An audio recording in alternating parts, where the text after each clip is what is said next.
My name is Ruby Carter. I'm 30 years old, and I've spent nearly a third of my life devoted to Carter and Sons, a construction company founded by my grandfather and expanded by my father. While my peers were posting beach photos from Florida or planning lavish weddings, I was knee-deep in job sites across Texas, living on cold coffee and blueprints smudged with dirt. My childhood didn't look like anyone else's in our small town of Arlington. While other little girls played with dolls, I sat beneath my father's desk, listening to him yell at suppliers and scribbling down numbers from old invoices. By the time I was 9, I could tell the difference between a foundation pile and a concrete beam. At 12, I manned the front desk during summer breaks, and no customer ever realized I was just a middle schooler. My father, Douglas Carter, used to pat me on the shoulder in front of clients and say, "This girl was born to run the company. One day, everything here will be hers." I took those words as sacred, and I lived by them. When I graduated high school, I didn't hesitate. I majored in business administration with a minor in construction project management. I turned down 3 prestigious scholarships to attend the same university my father went to, because he said if you want to carry on the legacy, you start from the roots. 4 years later, I graduated top of my class. No celebration, no parties. I went straight to work at the company the following Monday. From that point on, I was practically fused to the job. I got to the office by 6 a.m. and didn't leave until 8 p.m. Some weeks I slept on the conference room couch just to keep up with deadlines. I knew every major client's birthday, their favorite drink, their wife's anniversary, building relationships brick by brick, just like the homes we constructed. Thanks to a management system I created, project timelines were shortened by an average of 30%, revenue nearly doubled over 3 years. But I didn't have time to celebrate those numbers. 2 serious relationships collapsed because I was too busy to love. Friends slowly disappeared from my life after dozens of declined invitations. I even missed my best friend's wedding to personally finalize a supply contract for our biggest project of the year. I didn't complain, because I believed all those sacrifices had purpose, that one day, when my father retired, this company would be mine, just like he promised. I believed he was a man of his word. I believed hard work never went unrewarded. I still remember the day Chloe Carter walked through the office door after nearly a decade away, as if she'd never left. Chloe is 2 years older than me, my sister, and the one our parents always called the free spirit of the family. While I buried myself in project timelines and construction budgets, she wandered through Europe with an old camera and a rotating cast of boyfriends with bad Italian accents. The last time I saw her was at our grandmother's funeral, the only person in the family who had ever dared tell Chloe she was living a directionless life. After that, she vanished again, leaving behind rumors of a gallery in Lyon and a lover who had suddenly found himself through meditation. And yet that morning, while I was in a meeting with the site supervisors about cracked concrete at the Austin Hills subdivision, the conference room door swung open. Chloe stood there, short hair, red lipstick, wearing a white blazer like she was about to host a talk show instead of attending a construction debrief. "Hi," she said, her voice annoyingly casual. "Dad asked me to drop off the draft of the new logo." I nearly dropped my pen. A new logo? A draft? Chloe? After the meeting, I went straight to my father's office without knocking. He was sipping coffee and reviewing the project estimate. When I asked what Chloe was doing here, he answered like it was the most normal thing in the world. "I brought her back as creative director. The girl's got an eye for design. It's Carter blood." I needed a few seconds to process that sentence. "Creative director?" I repeated, each word catching in my throat. "Dad, this is a construction company, not a movie studio." He set his mug down and sighed. "Construction needs aesthetics too. Chloe will handle branding, communications, client visuals, things you've never really focused on." Never focused on? I had personally designed dozens of pitch decks, chosen paint palettes for our model homes, and updated the entire brand identity last year, because no one else would do it. I walked out of his office feeling something I hadn't felt in years. Unease. Chloe didn't belong here. She didn't know the process, couldn't read a technical drawing, and definitely didn't have the patience to deal with clients calling at midnight because a tile was laid in the wrong color. But my father acted like she was the missing piece we'd been waiting for. In the weeks that followed, I tried to ignore her presence. She came in late, left early, and often disappeared for 2-hour creative breaks at some downtown cafe. Yet every time I walked past the conference room, I saw her colorful renderings taped across the whiteboard. And the design team, who used to follow technical briefs to the letter, was now listening to Chloe lecture on architectural emotion. I'll admit it, she had an eye. The posters for our new projects looked sharper, the website got a much-needed makeover and actually popped. But none of that changed the fact that she didn't understand construction and definitely didn't deserve the title director. What troubled me most was my father's shift in behavior. He used to loop me into every major meeting, valued my input on budgets, strategies, and long-term planning. Now, he started having closed-door meetings with Chloe. Whenever I walked in, the conversation stopped or shifted. One late evening, I walked past his office and heard them laughing. He said, "If everything goes well, next year you could take on a bigger share of the company." I froze in the hallway, not trusting what I'd just heard. A share? I had poured my entire youth into building this company. And now someone who had just returned from Florence, fresh off another failed relationship, was getting promises after a few brainstorming sessions and a flashy logo? What I didn't know then was that this was just the surface. The real betrayal had already happened, and I, who had carried the weight of this company on my back, was the last one to find out. I stayed late that Friday afternoon, sorting through legal paperwork for the Eastfield project, one we'd just secured but was already running into permitting issues. Chloe, as usual, had vanished around 3 p.m. with her usual excuse of needing creative recharge time. The office was nearly silent, lit only by my desk lamp and the soft hum of a printer still churning out something across the room. I couldn't find the legal agreement folder anywhere. While digging through a filing cabinet that HR hadn't properly reorganized since Chloe's admin restructure plan, I stumbled upon a green file, unlabeled, unindexed. I almost closed it and moved on until bold black letters jumped off the top sheet like a slap in the face. Ownership transfer, Carter and Sons. I collapsed into my chair, fingers trembling as I opened the folder. The notarization date read March 15th, over 6 months ago. I read it again and again, looking for a mistake, anything, but it was all there in clean legal print. 75% of Carter and Sons had been transferred to Chloe Carter. The rest was divided between Douglas and Laura Carter. My name wasn't mentioned. Not once. The shock hit like a high-speed collision. I could barely breathe. The office seemed to tilt, and I gripped the desk to steady myself. I flipped through the pages, desperate to find something, an addendum, a note, even a post-it, that would explain this as a draft or an error. Nothing. Every signature had been inked, every notary stamp perfectly sealed. It had all been done behind my back. I walked out of the records room holding the folder and nearly ran straight into Eleanor, our admin manager, who had been here since my grandfather's days.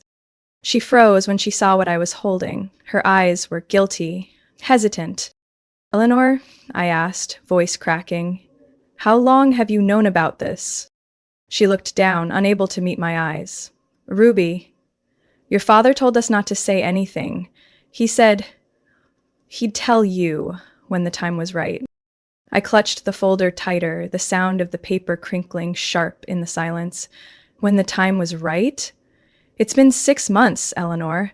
I've been waking up at 5 a.m., crashing on the office couch, signing every contract, while this entire company already decided I don't belong. She opened her mouth, but I raised a hand. I turned, grabbed my bag, folded the folder shut, and left. I don't remember how I drove home, only that at one point I stood frozen at a red light, unsure where I was even headed. My apartment felt strangely unfamiliar.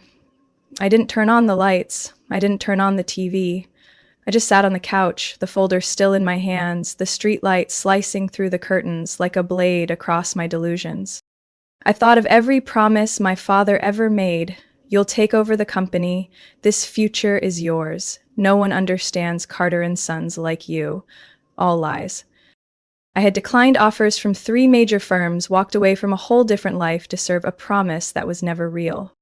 I called Maggie, my closest friend since college, the one person who knew how much of myself I'd poured into this business.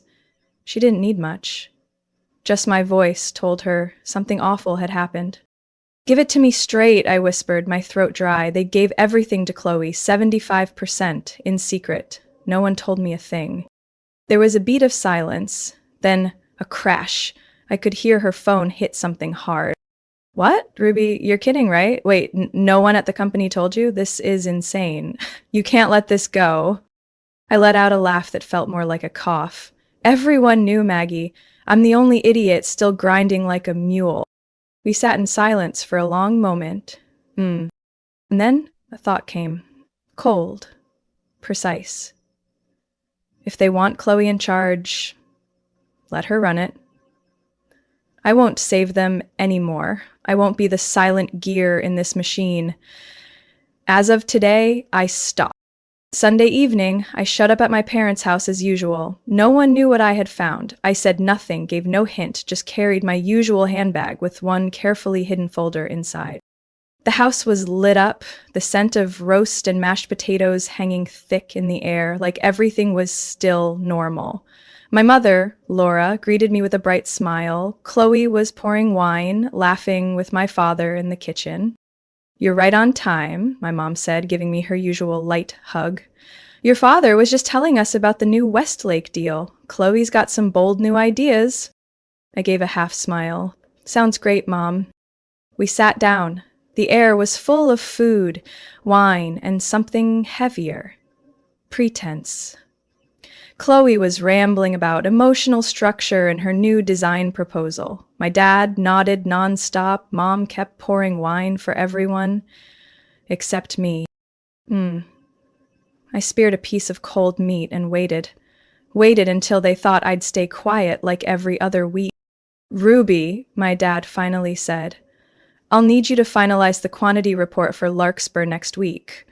Chloe's planning the campaign. She'll need hard data. I looked up, meeting his eyes.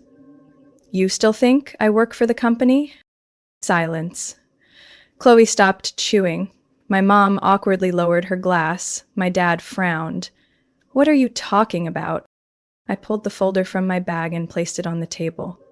Ownership transfer documents. I found them Friday. When were you planning to tell me that the company hasn't been mine for over 6 months? His face froze.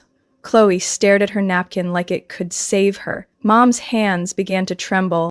Ruby, just listen, my mother began. No need to explain. I cut her off. I just want to know. Why? What did I do wrong? Dad cleared his throat, speaking in the same steely tone he used on difficult contractors. It was a strategic decision. Chloe brings a fresh perspective, creative ideas, new connections, different angles. I laughed, dry, humorless. You mean the youth market strategy I pitched 3 years ago that you called overcomplicated? Or the brand tracking QR system I suggested that got labeled gimmicky? It was responded, You never believed I was creative, did you? My voice shook, but I didn't retreat. I've worked day and night for 10 years. No holidays, no dating, no life. Every major deal came from my grind. And then Chloe waltzes back from a failed relationship and a few colorful sketches, and you hand her the company? Dad's tone hardened. Chloe has strengths you don't, like leaving the office at 3 p.m. or ignoring emails for 2 weeks. You're being emotional, my mother interjected, trying to reel me back. We're family. This is an internal. Families don't stab each other in the back. I stood, slamming my hand on the table. I'm not the silent workhorse here. I'm not your default operations mule while someone else takes the credit. Chloe finally looked at me, no longer avoiding eye contact. Ruby, I didn't know Dad transferred that much. I thought it was just a small. I looked at her, not angry like I was at my parents, but deeply disappointed. You signed the papers, Chloe. You don't get to say you didn't know. The air turned thick as glue. I took a breath, steadying myself. I quit, I said clearly, starting tomorrow. No more 2 a.m. emails, no more last-minute negotiations, no more carrying responsibilities. Chloe won't touch. Ruby, you can't, my father snapped, face red. I can and I will, I stared at him. Equal for the first time. No bowing, no asking. From now on, Chloe runs the show. She's the owner, right? Let her save the company. I grabbed my bag and walked out. No one tried to stop me. Just the clinking of silverware behind me. I didn't look back. Outside, the wind was picking up. A storm might be coming. But this time, I wasn't afraid. I had nothing left to lose, and no reason to stay. Monday morning, for the first time in 10 years, I didn't jump out of bed at 5:30. No checking emails, no rushing to the job site, no answering calls from the estimates team. I lay there, letting sunlight pour through the curtains, feeling hollow, but strangely relieved. It unplugged the company phone, disabled syncing, and deleted all internal apps. For the first time, I realized I was no longer Ruby Carter, Director of Project Operations. I was just Ruby, a woman who had finally shed the weight of sacrifice. The first 3 days passed in silence. No calls, no messages.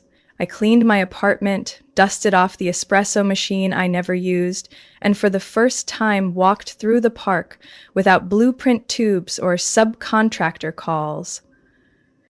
On the 4th day, my personal phone rang. I hadn't saved the number, but I knew exactly who it was. "Ruby," my father barked. "Are you free? I need you at the office. It's serious." I didn't answer right away. He growled, "Stanton Group is pulling out of the North Shore deal. Over $11 million. Chloe can't fix it. Everyone's panicking." I raised an eyebrow. "I don't work there anymore, remember?" "Don't be stubborn," he snapped. "Engineering's in chaos. Chloe sent the wrong schematics, and she signed off on the wrong inspection report. Now they're threatening a lawsuit." I paused, then replied calmly, "I already told you. I quit. Chloe owns it now. Let her fix it." "She can't," he shouted. "You know that." I sat upright, my voice cold. "I know. But you made your choice." I hung up. That evening, Maggie showed up with pizza and 2 sodas. She laughed at the sight of me in an oversized tee, clipping my nails in the living room. "I've never seen you like this. You almost look normal." "Normal and unemployed," I smirked. She tilted her head. "What if they beg you to come back?" I didn't answer. I didn't want revenge, but I also wasn't going to save them like before, not without conditions. Thursday morning, I got an email from Mr. Hal Whitaker, CEO of Stanton Group, our biggest client and someone I'd personally managed for 3 years. Subject: North Shore project status. Urgent message. "Ruby, I'm sorry to reach you through your personal email, but Chloe hasn't responded appropriately, and no one at the company has proposed a viable solution. The project is stalled, timeline blown, staffing in disarray. If you don't return, we'll have to go with another contractor. I'd like to speak with you directly, as soon as possible." I read it multiple times, then sighed. They were starting to realize where the real value had been all along, but I wasn't ready to return. Not until the truth was acknowledged. On Friday, my mother called. Her voice, unlike my father's, trembled. "Sweetheart, we know we were wrong. Your father, he's being stubborn, but he's worried. Chloe, she's nearly breaking down. Could you at least meet with us once? Just talk, calmly?" I closed my eyes. The image of me in the dark reading the ownership transfer flashed again. That cold, locked-out feeling. "I'll think about it," I whispered. At exactly 7 p.m., I got a message from the office landline. A photo. Empty conference room, a whiteboard scribbled with red-crossed plans and a note scribbled beside it. "Chloe's lost control. Douglas is panicking. They need you, Eleanor." I sat still. Something stirred deep in my chest. Not pity, but a sense of duty, one I'd carried and had stolen from me. I stood up, opened my laptop, and began listing every mistake Chloe had made over the past 6 months. Mistakes I used to fix quietly. Then I outlined the Stanton contract milestones, linked accounts, and a crisis management plan. I wasn't sure if I'd return, but if I did, this time it would be on my terms. No more silent sacrifice, no more being handed responsibilities without being given power.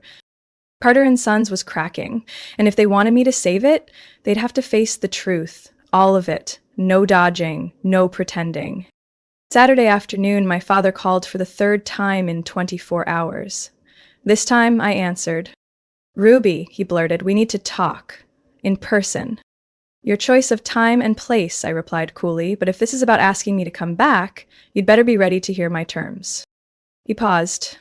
"Tomorrow, 9 a.m., third floor conference room." Sunday morning, I walked into Carter and Sons with a completely different feeling. I wasn't a loyal employee. I wasn't the daughter who gave everything for family pride. I was the one with leverage. The conference room hadn't changed, but the energy had. My father sat at the head of the table, visibly drained. Chloe sat beside him, quiet. My mother stood near the water cooler, silent. I placed my laptop on the table and opened a prepared document. "Before we start, I want you to know I've received an official offer from Morgan Construction, double the salary, profit share, and the role of Chief Operating Officer. If I accept, at least 3 major clients will follow me, Stanton included." Chloe leaned forward. "Ruby, I know you're hurt, but don't push this too far." "I'm not pushing," I interrupted. "I'm reclaiming what was mine." My father frowned. "What do you want?" I looked him dead in the eye. 40% ownership, a formal seat on the board, and a clear work agreement, no more than 45 hours a week, 3 weeks of paid vacation annually. No more silent sacrifices. If I return, it's as a co-owner, not a placeholder while others take credit. He leaned back, arms crossed. My mother set her water down. "Could you be flexible? 40% seems high." I didn't budge. "I've run 90% of this company's systems for 7 years. I'm not begging, I'm demanding what I've earned." "What about Chloe?" she asked softly. I turned to my sister. "She keeps 35%. You and Dad split 25. I'm not stealing anything. I'm taking back what was excluded from the deal." Chloe looked at our father, then surprised me. "You're better at operations than I am. I was too overconfident. If Dad agrees, I'm willing to transfer 15% to you." I didn't hide my surprise, but I kept my tone firm. "Good. Then the remaining 10 comes from your shares." My father remained silent. I knew he was weighing the loss. 10% would sting. But losing Stanton and maybe North Shore and Parkview would be devastating. He suddenly stood, walked to the window, stared at the parking lot. A minute passed. Then he turned back. "Fine," he said, voice gravelly, 40%. Board seat, and you'll co-run the firm with Chloe. But one condition." I folded my arms. "Go ahead." "You commit to stay for at least 3 years. No poaching clients, no damaging Carter and Sons if disputes happen." I nodded. "As long as voting rights reflect ownership, no one gets overruled." We shook hands. His grip felt colder than I remembered. Chloe smiled faintly, like she'd just set down a boulder. Before leaving the room, I turned back. "One last thing. Starting next week, we're overhauling operations. New standards. No more burnout culture. If you want to retain good people, start there." No one objected. I walked out of the office, head high. I didn't win through fury. I won through clarity. We met again a week later. Not at Carter and Sons, but at a small Italian restaurant by the Trinity River, where my father had once held his 30th wedding anniversary. This time, there were no balloons or cake, just a quiet table, candlelight, and 4 people trying to clean up the mess they had all helped create. I arrived on time, Chloe was already seated, tense, but no longer avoiding my gaze like before. My parents sat across from each other, and for the first time in months, my mother wasn't hiding her worry behind her usual softness. As I pulled out my chair, Chloe spoke first. "Thank you for coming, Ruby. Before we discuss anything, I want to say one thing. From the heart, I'm sorry." I looked up and met her eyes. No smugness, no defensiveness, just exhaustion and sincerity. "I didn't understand how much you were carrying. I thought showing up here and there was enough, but when you stepped away, I saw clearly how much you were doing behind the scenes." I stayed silent. Chloe took a deep breath, then looked at our father. "And Dad," she continued, "you need to say what needs to be said." My father frowned, clearly uncomfortable, but he put down his silverware and clasped his hands together. "I was wrong," he said plainly.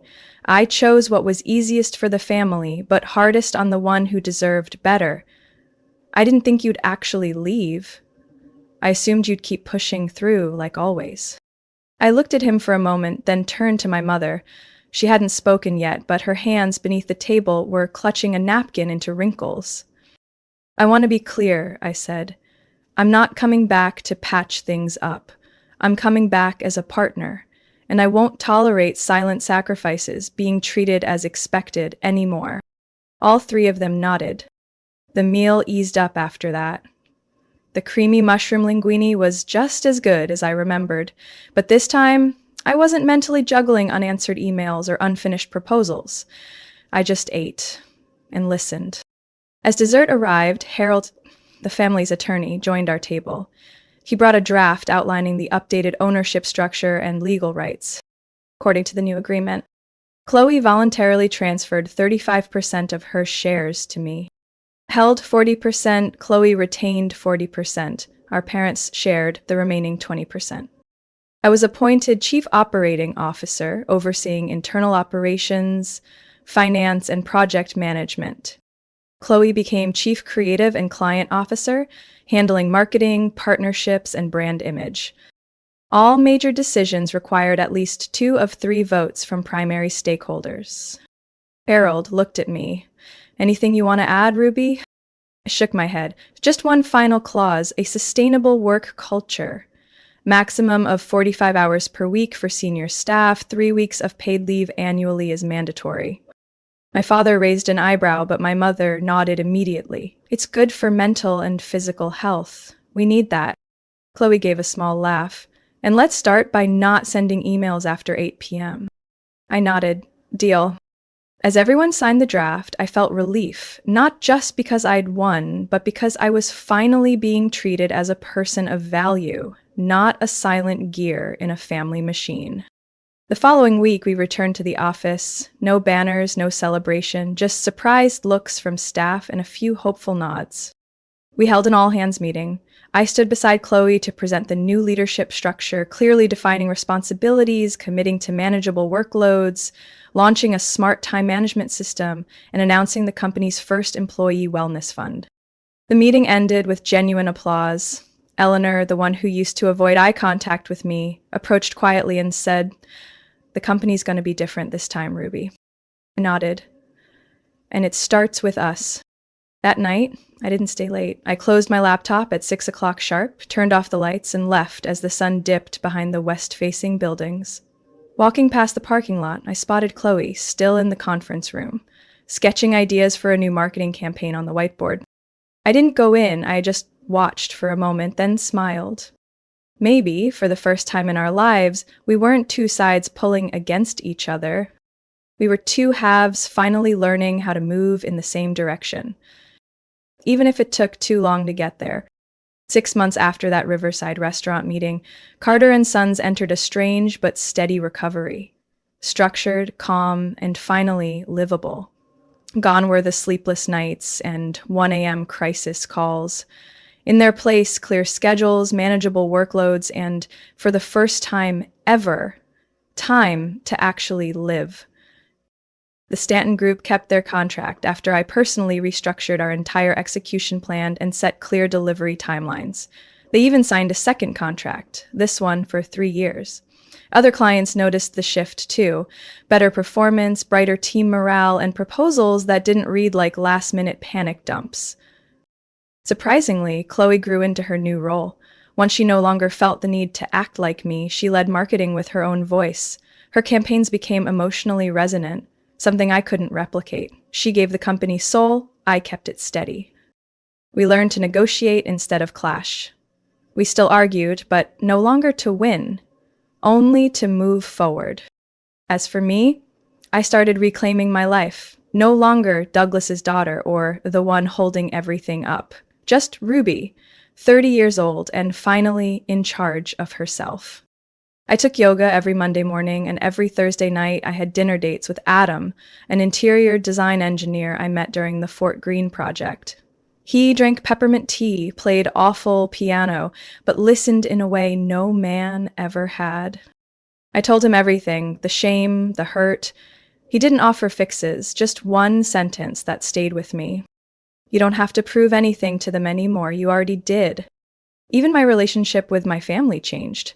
Every second Sunday of the month we had dinner. No business talk, my dad spoke less, but didn't look at me like I was awaiting orders. My mom stopped pushing marriage or babies, and for the first time ever asked what I liked to eat. One late fall afternoon, while I was working in the glass office upstairs, my dad walked in. No knock, as usual, but no files, no budget questions either. I just wanted to say, he hesitated, rare for him, that I'm proud of you, not for coming back, but for knowing when to leave and when to draw your lines. I sat silent for a moment, then replied softly, I just learned to value myself as much as the work I do. He nodded and left, the door gently ajar behind him. I stayed in that room long after closing, watching the sunset fall across the parking lot where I used to sit at 5 a.m., bracing myself for another battle. Now I walk in with a different stance. Not to prove anything, but to build something. Carter & Sons had changed.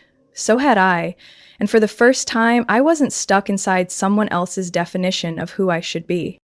I don't know what the future holds. Maybe Chloe and I will still argue over font choices or ad budgets. Maybe Dad will slip up in a meeting. Maybe I'll fail a project for reasons no one can control. But I know this, I will never lose myself again, not for duty, not for guilt, and definitely not for promises that only serve others. I've reclaimed the right to decide for my work and for my life. And to me, that's worth more than any CEO title ever could be. Ruby's story is a powerful reminder that sacrifice means nothing when met with silence and treated as default. In real life, if you're giving your all and still going unseen, don't be afraid to set terms or walk away from places that treat you like a tool instead of a person. Only when you stand your ground can you reclaim not just fairness, but the right to steer your own life. Your worth isn't defined by endurance, it's defined by the boundaries you dare to set. What do you think of Ruby's choice? Was she too firm, or finally claiming what she deserved? Share your thoughts below, and don't forget to follow the channel for more powerful family stories. I used to believe I was just a supporting character in my own family. A faint shadow in a house always filled with laughter, pride, and joy. Though none of it was ever meant for me. By the time I was old enough to understand the world around me, all the important roles in my family had already been taken. My eldest sister, Lauren, 10 years older than me, was my parents' pride and joy, with her perfect grades and outstanding achievements in the debate team. My second sister, Emily, 8 years older, was the school's star athlete, always shining in her volleyball uniform. And me, Rose? I was the youngest child, a late addition, someone who seemed to have arrived too late to have a place in my own family's story. My parents were never cruel to me, but they never truly paid attention either. They were always busy talking about Lauren and Emily, about their grades, their awards, the incredible opportunities awaiting them. When Lauren received her acceptance letter to a prestigious law school, my parents threw a huge party, calling all their friends and relatives to celebrate. When Emily was named captain of the volleyball team, they were so proud that they hung her photo right in the middle of the living room. As for me, I once brought home a painting I made, hoping it would be placed on the fridge like Lauren and Emily's childhood drawings had been. But it was pushed aside to make room for a newspaper article about Lauren's latest achievement. Our house was in a quiet suburb of Ohio, with spacious yards and white picket fences. From the outside, we looked like the perfect picture of a middle-class American family, a happy couple with 3 beautiful, accomplished daughters. But inside, I felt more like a guest than an actual member of the family. I wasn't the brilliant child my parents could brag about. I wasn't the star athlete who naturally drew attention. Maybe that's why I learned independence at an early age. I didn't wait for anyone to help me with my homework. I didn't expect anyone to ask about my day. I was used to eating dinner in silence while my family enthusiastically discussed Lauren and Emily's successes. I was used to picking out my own clothes, because, unless it was for a special occasion, my mother would forget I needed anything at all. But the most painful thing wasn't the indifference, it was the comparisons. Rose, why don't you work as hard as Lauren? Look at Emily. Being athletic will help you be more active. I heard these words so often they stopped surprising me. I wasn't Lauren. I wasn't Emily. But in my parents' eyes, I was just a dull, failed attempt at being as exceptional as my sisters. So, I stopped trying to be part of the family in the way they wanted me to be. If they had already decided I was a shadow, then I would become one. I retreated into my own world, one where I didn't have to compete for attention. I accepted it. Or at least I thought I had. Until everything changed. I learned that if you have no expectations, you won't be disappointed. When I was younger, I had tried to get Lauren and Emily's attention. I followed them around, wanting to play with them, wanting to hear their stories about the world beyond our home. But they always had more important things to do. Lauren, with her sharp mind and ambitions, was always buried in books or debate meetings. Emily, energetic and social, spent her time with her volleyball team, parties, and the boys who adored her. And me? I was just the little sister left behind. Once, when I was about 7, I tried to join Emily and her friends. I brought my favorite doll, hoping they'd let me play with them. Emily barely glanced at me before sighing. Rose, you're too old for dolls. Stop following me, go find friends your own age. Her friends laughed, and I felt like someone had slammed a door in my face, leaving me outside alone. Eventually, I stopped trying. I learned to be independent. I did my homework alone. I played alone. I read books, wrote in my journal, and found comfort in things that didn't require anyone else's approval. And then one day, I realized I was truly alone. When Lauren was accepted into Columbia Law School, my family exploded with joy. My parents opened a bottle of wine, invited friends over, and spent an entire week celebrating. I sat at the dinner table, idly twirling my fork, watching them laugh and talk, without anyone even noticing I was there. I didn't blame Lauren. But I wished, just once, someone had turned to me and asked how I felt. 2 years later, Emily received a full athletic scholarship to a big university in California. By then I was 10, and I fully understood that I had no place in moments like these. This time, I didn't wait to be acknowledged.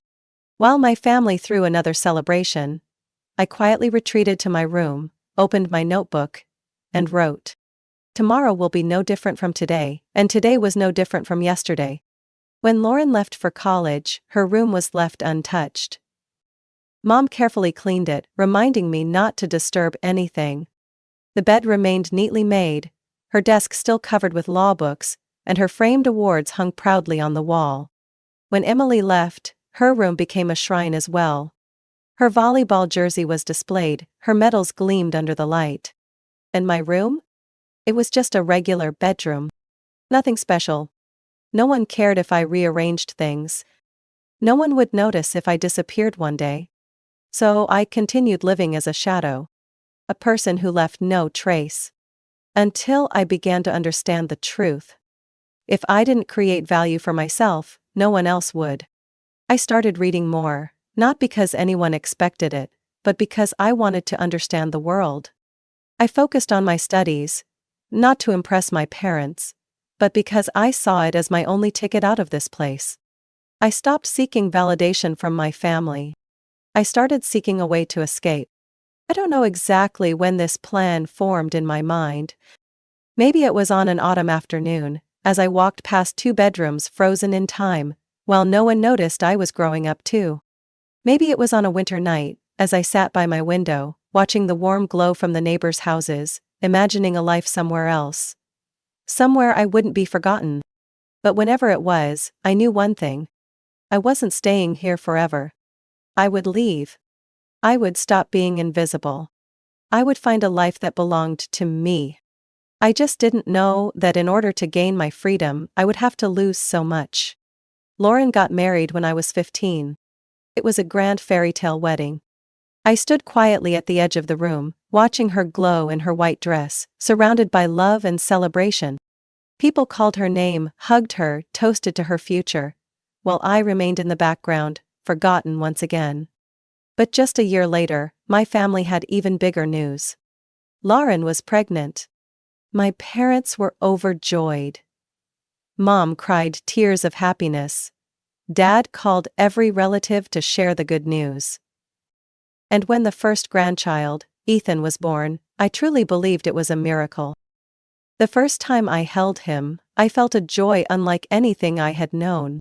Ethan was small, warm, and soft, his bright eyes locking onto mine as his tiny fingers curled around mine, as if I was his whole world. "She's going to be a wonderful aunt," Mom smiled, patting my shoulder. And I believed it. At first I was eager to visit Lauren's house, to play with Ethan, to hear his laughter. For the first time, I felt like I had a place in the family. But I was naive. I didn't realize that this joy wasn't just about family bonds. It was about a role I was being assigned. Just months after Ethan was born, Lauren started calling me more often. At first, the favors were small. "Rose, can you watch Ethan for a bit? I just need to run to the store." "Rose, I'm so exhausted. Can you come over and play with the baby for a bit?" I happily agreed. I thought there was nothing wrong with helping my sister. But soon, the requests turned into demands I couldn't refuse. "Rose, I have plans with my friends this Saturday. You can watch Ethan for me, right?" "Rose, I need a night off with my husband. Come babysit Ethan." "Rose, you're free anyway, why are you saying no?" I didn't realize when I had become Ethan's full-time babysitter. Every weekend I was expected to take care of him while Lauren went out for dinners, spa days, and relaxing breaks I had never had for myself. And things only got worse when Emily had a baby too. My niece Sophie was born 2 years after Ethan, and suddenly I wasn't just watching one child, I was watching two. My afternoons were no longer spent reading books or enjoying quiet moments alone. Instead, I was changing diapers, mixing formula, and soothing crying babies to sleep. While my friends went to the movies or hung out at the mall, I was stuck in the living room with two screaming toddlers fighting over a doll. And the worst part? No one saw anything wrong with it. The first time I protested, I hesitantly told my mom that I had my own plans. She simply gave me a disapproving look. "Family helps each other, Rose. What could be more important than supporting your sisters?" Lauren chuckled, as if I had just said something ridiculous. "You're always home anyway, what's the big deal about helping out a little?" A little. A little turned into every week. Every week turned into every weekend. Every weekend turned into whenever they needed me. I had no time for school activities. I turned down invitations from friends, knowing there would always be a last-minute call from Lauren or Emily. I didn't realize how exhausted I was until one day, I sat in the library, staring at my math homework, unable to solve even a simple equation.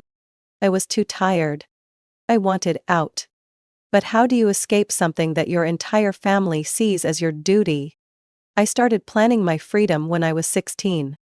I knew that if I wanted to escape this life, I needed a way out that no one could stop me from taking. And the only thing that could guarantee that was a college acceptance, somewhere far away. I threw myself into my studies as if it was my only means of survival. While Lauren and Emily enjoyed their family lives, while my parents doted on their grandchildren, I buried myself in books. I spent hours in the library, finished assignments early, and memorized every SAT question type. I no longer had time for free babysitting. And when the calls came asking for help, I had only one response: I'm busy studying. Of course, no one liked it. Lauren sighed whenever I refused. Emily complained that I was being selfish. My mom shook her head and said I was too focused on myself. But I didn't care. I knew that no one else was going to look out for me. Except me. And then, the day I had been waiting for finally arrived, my acceptance letter from New York University. I had applied to several top schools, but NYU was the one I truly wanted.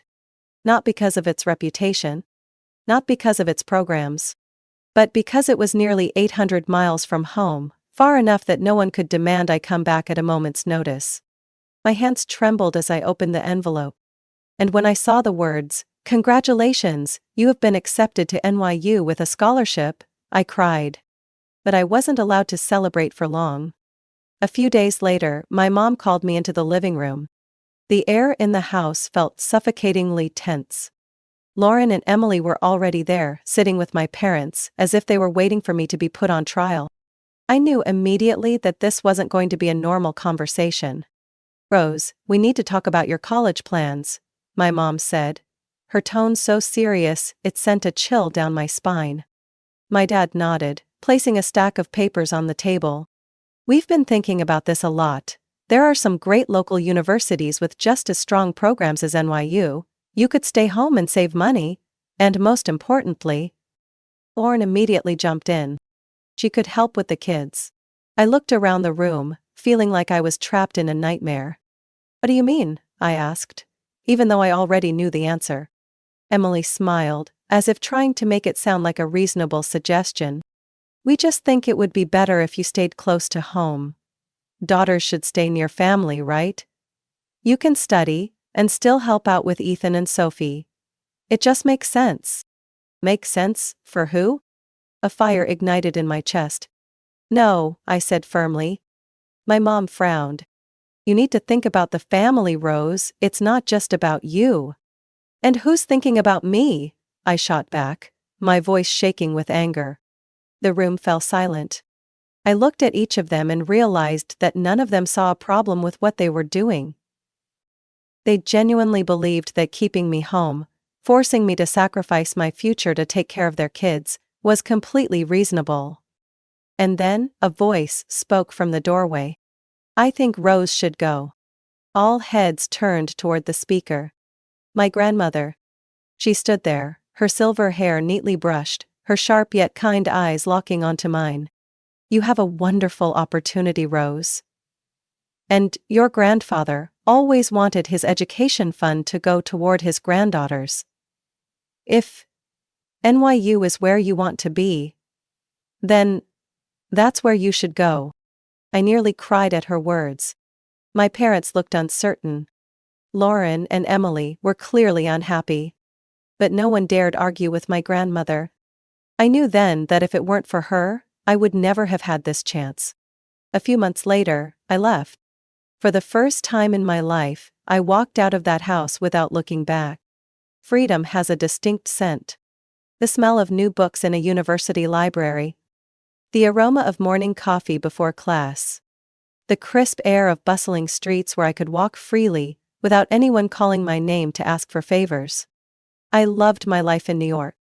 I loved how this city didn't care who I was or expect me to carry responsibilities I never asked for. For the first time, I was living for myself, not for anyone else. I enrolled in classes I was passionate about. I participated in thought-provoking discussions. I made friends who knew nothing about me being the unpaid babysitter of my family. Each day, I felt myself becoming a person of my own. Not weak, not used. But a Rose who could shape her own destiny. But even 800 miles away, I couldn't fully escape them. The holidays arrived faster than I expected. And 3 weeks before Christmas my mother called. Her voice was unusually sweet. "The whole family misses you, Rose. Everyone's excited for you to come home. Ethan and Sophie keep asking about Aunt Rose." I gripped my phone tightly, staring out the dorm window. The city outside was alive with movement. twinkling Christmas lights lining every street. A part of me wanted to say no, to stay and enjoy a winter break without the weight of family obligations. But another part reminded me that, despite everything, they were still my family. I sighed. All right, I'll come home. I didn't know I had just made a terrible mistake. I stepped into the house on Christmas Eve, just as the season's first snowstorm began blanketing the driveway. And immediately, I realized I was trapped. The living room was filled with screaming children, toys scattered all over the floor. Not just Ethan and Sophie, but cousins' kids, family friends' kids, children of people I didn't even know. My mother appeared from the kitchen, beaming. "Rose, sweetheart, you're home. I need you for a bit. The kids are waiting for you." I froze. "Waiting for me?" I asked, though I already knew the answer. Lauren stepped out of the hallway carrying her 2-year-old son. "They were so excited to see you, Rose. We have a lot to handle tonight, so you can help out, right?"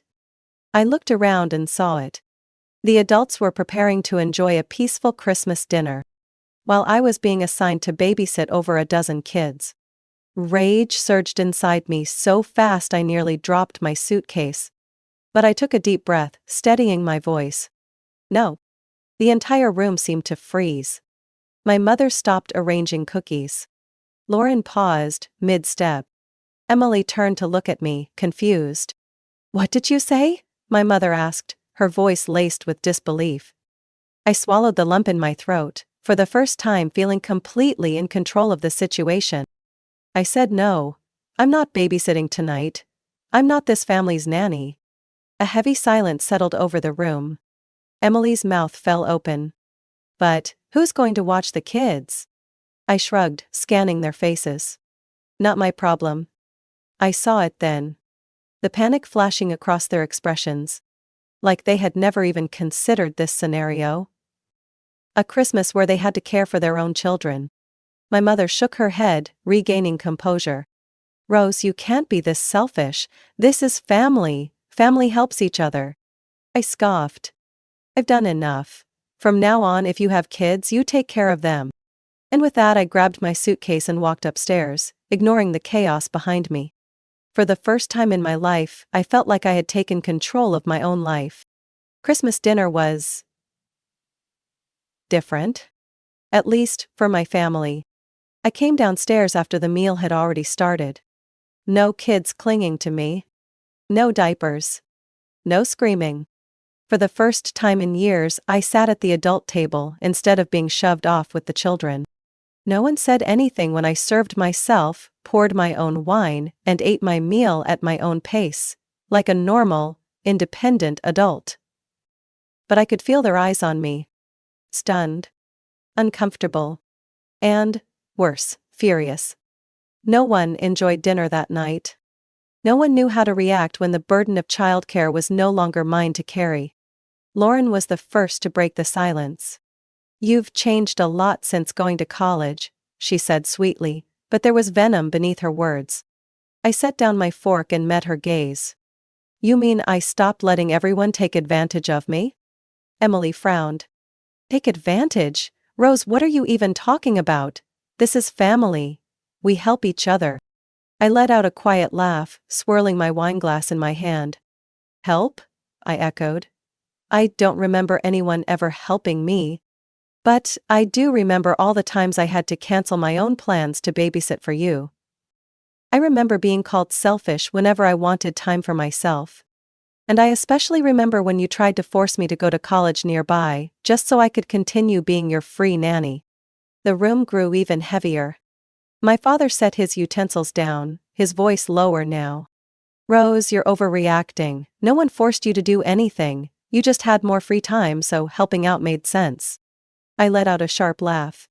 "More free time? Do you even know how hard I worked to get into NYU? How many hours I spent studying to earn that scholarship? And do you two remember how many times I told you I had plans, but you forced me to cancel anyway?" Lauren crossed her arms, her voice turning cold. "This is disappointing. Mom and Dad paid for your college, and this is how you treat your family on Christmas?" I laughed, loud and bitter, feeling truly fearless for the first time. They paid for my college? I repeated, turning to my parents. Did you ever tell them who actually paid for my tuition? The room went silent. Lauren's eyes narrowed in suspicion. Emily looked at me like she was finally starting to understand. I leaned back in my chair, speaking slowly and clearly. It was Grandma. My mother stiffened, and my father clenched his jaw. She used Grandpa's education fund to help me go to school, just like she did for you both. But, I guess you conveniently forgot about that. Lauren's mouth opened, then quickly closed. She recovered fast though, and shrugged. Fine, she said flatly. If you don't need this family anymore, don't expect any help from us in the future. I nodded. That's perfectly fine with me. The air was suffocating, but I didn't care anymore. I had said everything I needed to say. I stood up, leaving my barely touched plate behind. Rose, where are you going? My mother called after me. I'm going back to New York, I replied without turning around. Outside, the snow had thickened, covering the ground in a heavy white blanket. I pulled my suitcase behind me, each step through the freezing snow severing the last remaining ties I had to that house. Before getting into the car, I pulled out my phone. Blocked my mother's number. Blocked my father's. Blocked Lauren's and Emily's too. With each press of my finger, I felt like I was snapping the chains that had held me captive for so many years. I started the car, and this time I truly left, without anyone being able to pull me back. 2 months later, on a bitterly cold winter morning, I looked out my dorm window and couldn't believe my eyes. Down in the campus parking lot, standing among the hurried students rushing past, were my father, my mother, and Emily. I yanked the curtain shut, my heart pounding. I didn't know why they were here, but I had no interest in hearing another lecture about family responsibilities or sibling duty. They had lost their control over me the moment I walked out on Christmas Eve. My phone vibrated, a message from my mother. Rose, we know you're there, please come talk to us. We're not here to argue. I closed my eyes, taking a deep breath. I could ignore them, let them stand in the cold until they gave up. But a small part of me, the part that had once longed for their approval, still wanted to know why they had come. I grabbed my coat, walked downstairs, and found them huddled near a small cafe on campus. Emily saw me first. She looked worn down, no longer the picture-perfect put-together sister I remembered. Rose, she called, as if afraid I would run away. I crossed my arms, keeping my distance. Why are you here? My mother stepped forward, her eyes tired but more sincere than I had ever seen them. We need to talk.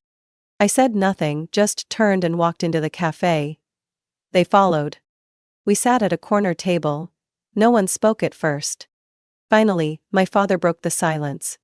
We've thought a lot about things since you left, he said, tapping his fingers against his coffee cup. And we realize now that we were wrong. I looked up, skepticism clear in my eyes. Emily nodded, speaking slowly. We took advantage of you, Rose. We got used to you always being there, helping with the kids, handling everything, without ever stopping to think that you had a life of your own. My mother clasped her hands together on the table, looking down before meeting my gaze. I'm sorry, Rose. Truly sorry. I didn't realize how much we were hurting you. We assumed that you helping was just natural, but I see it now. It was never your responsibility. I remained silent. Everything I had once desperately wanted to hear from them, the acknowledgement, the apology, the understanding, was finally being said. But, was it enough? What about Lauren? I asked, bitterness still lacing my voice. Emily sighed. She still doesn't get it. She thinks you're just going through a phase and that you'll come back eventually. I let out a dry laugh. Then she's going to be very disappointed. My mother nodded, sadness in her eyes. We're not asking you to come back and be who you were before. We just want to start over, the right way this time. I studied them, the people who had once made me feel invisible in my own family. They had hurt me, overlooked me, turned me into their unpaid babysitter without ever considering the cost. But now, at least, they were trying. I set down my coffee, folded my arms, and let out a deep breath. I can't forget everything overnight, but I can try to forgive. My mother reached for my hand, not to ask for anything this time, just as a gesture of sincerity. Okay, Rose, we'll do better. I nodded. But one thing was certain, I would never go back to who I used to be. In the months that followed, things changed. I kept my distance from Lauren. She never reached out, and I didn't either. But I no longer felt angry or hurt about it. I called my mother occasionally, but our conversations were no longer centered around what I could do for others. Emily started taking care of her own children, and when she needed help, she hired a babysitter instead of calling me. And me? I lived my own life. No more weekends consumed by obligation. No more holidays turned into daycare duty. Just me, a Rose who was finally free. Rose's story isn't just about a girl escaping her family's exploitation, it's about reclaiming her self-worth.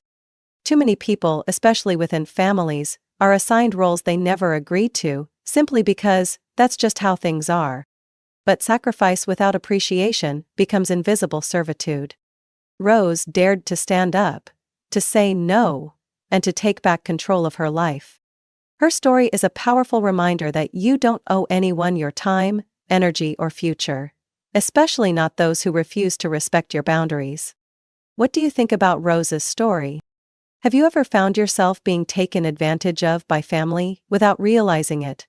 Share your thoughts in the comments, and don't forget to follow the channel for more real-life stories about family, self-discovery, and independence. I used to think nothing could leave me speechless. Until the day he sat there, arms crossed, looking at me like I was just another line item in a spreadsheet that needed cutting. "I'm sure you understand this is necessary," he said, his eyes calm, as if he hadn't just thrown away 14 years of my dedication from the 12th floor window. I didn't understand. I didn't understand why I, the person who revived an entire dying department, was being replaced by, and I especially didn't understand how it all happened so fast. Like they had written the script long ago, and were just waiting for me to bow my head and accept it. My name is Ruby Lane, 45 years old, formerly the Chief Operations Officer at Greenridge Packaging Solutions, an eco-friendly packaging manufacturer in Portland, Oregon. I didn't just do that job, I lived for it. I built more efficient supply chains, implemented sustainable distribution processes, and retained over 85% of our clients through nearly a decade of cutthroat competition. I used to believe I was irreplaceable. Biggest mistake of my life. The news came straight from the mouth of Mason Ross, the newly appointed CEO of 6 months, after the board abruptly fired his predecessor to. "We need a new direction," Mason said, adjusting his burgundy tie, his voice soft but commanding. "Someone more dynamic, more open to a culture of innovation." I looked him straight in the eyes and slammed the quarterly report I had finished at 2 a.m. the night before onto the table. "So, you're replacing me with Kyle Turner, aren't you?" He smiled, the kind of half-smile that makes you want to smash the leather chair behind him. "You already know. Kyle brings a fresh perspective." Fresh? Kyle Turner, the guy he was talking about, was a part-time golfer and full-time operator of a luxury car wash chain in Arizona. No factory management experience, had never even touched a production plan in his life. And now he was the better fit for company culture?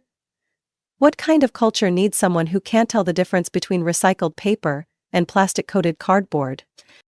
I led this department through 3 supply chain crises, 2 environmental lawsuits, and drove 24% growth in just the past 2 years, I said, every word biting. "So, what exactly about me doesn't fit your company culture?" Mason shrugged. "It's not that you're not good, but Kyle and we share a vision, a leadership philosophy."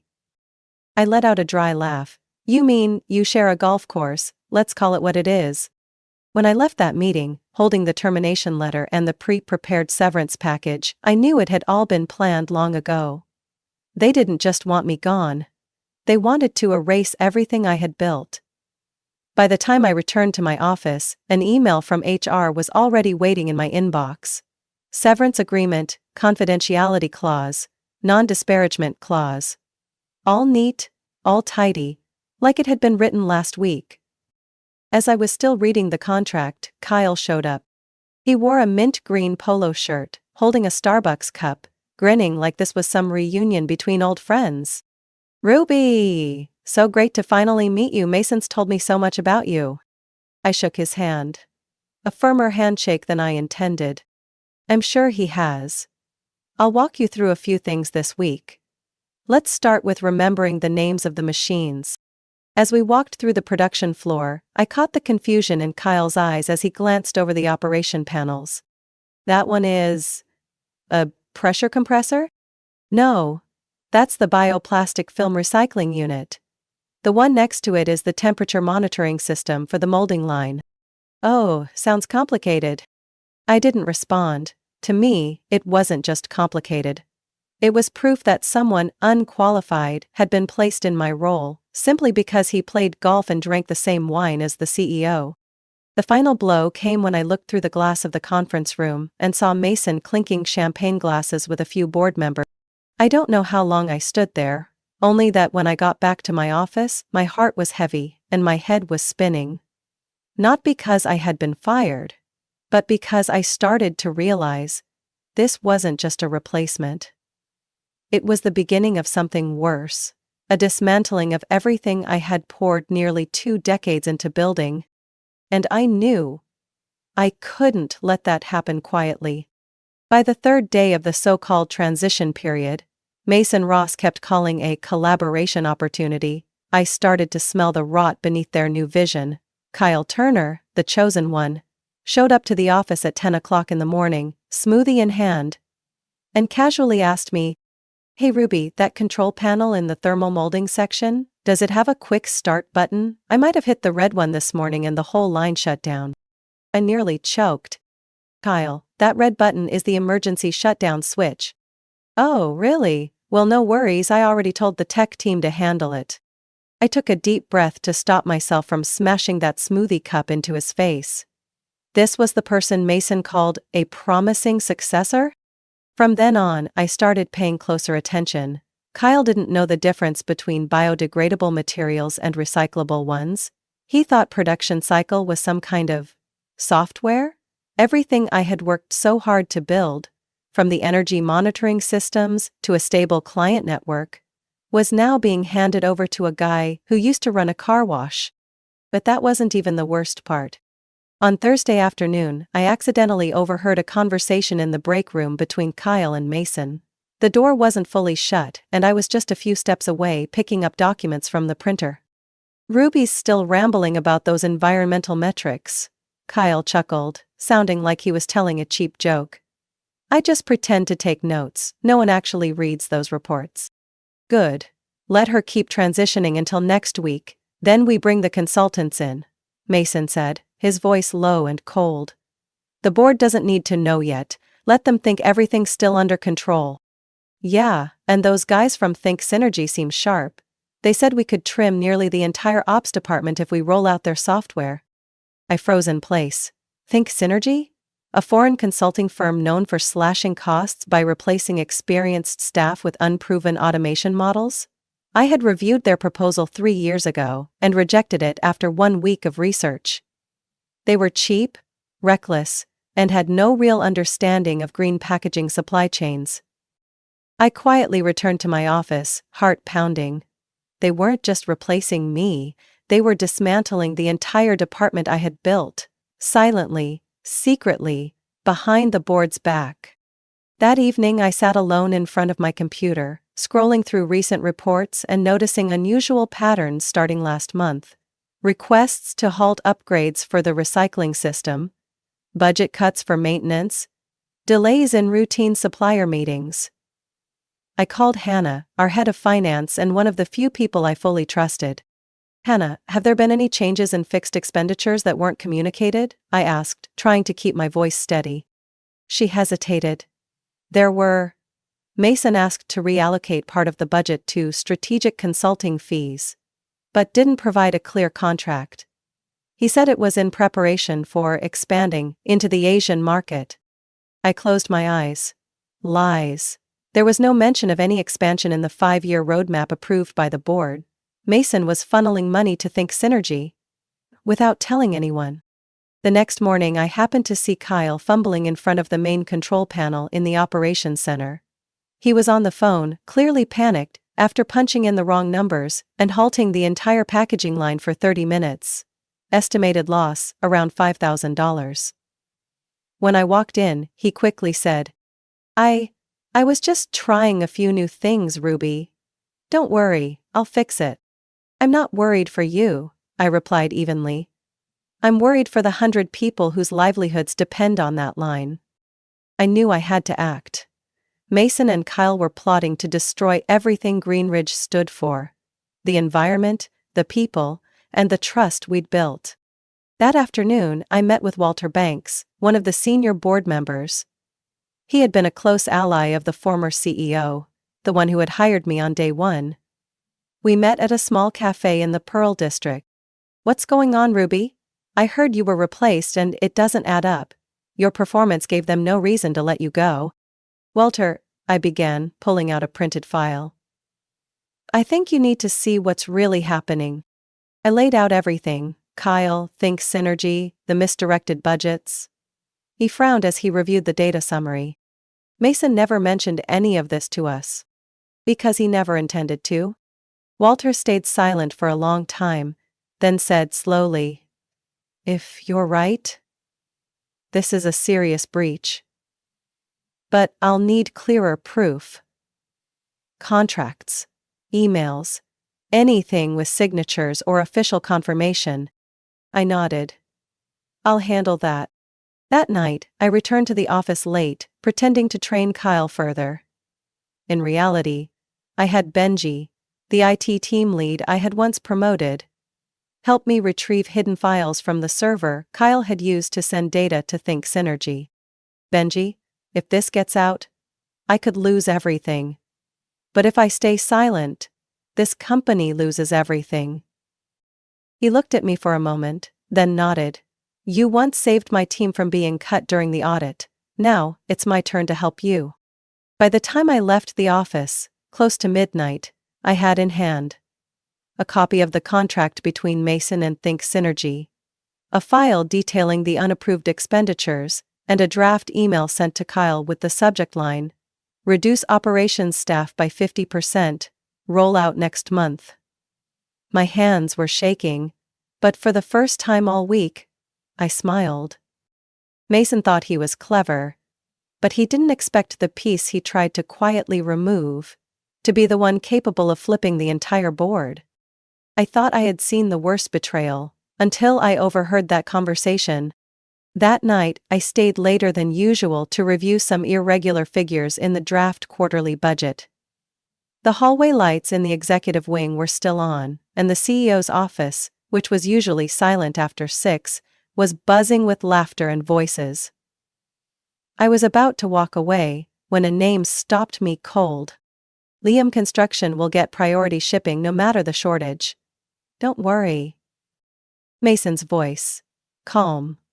I stepped back, hiding behind the file cabinet across from the small meeting room where the door was ajar. He and Kyle were inside, each holding a glass of red wine, pointing at a detailed contract chart on the large screen. Wait, Kyle said. That's your brother-in-law's company, right? Liam's your wife's last name? Mason let out a cold half-smile. Exactly. But on paper, it's got nothing to do with me. He's the procurement director, but the company's registered under someone else. Don't worry. I've taken care of the legal side. I held my breath, every muscle in my body tightening. But giving them that kind of advantage will piss off the other clients if they find out. Especially the Evergreen and Bioflex teams. They've been with us for years. Let the consultants handle it, Mason responded instantly.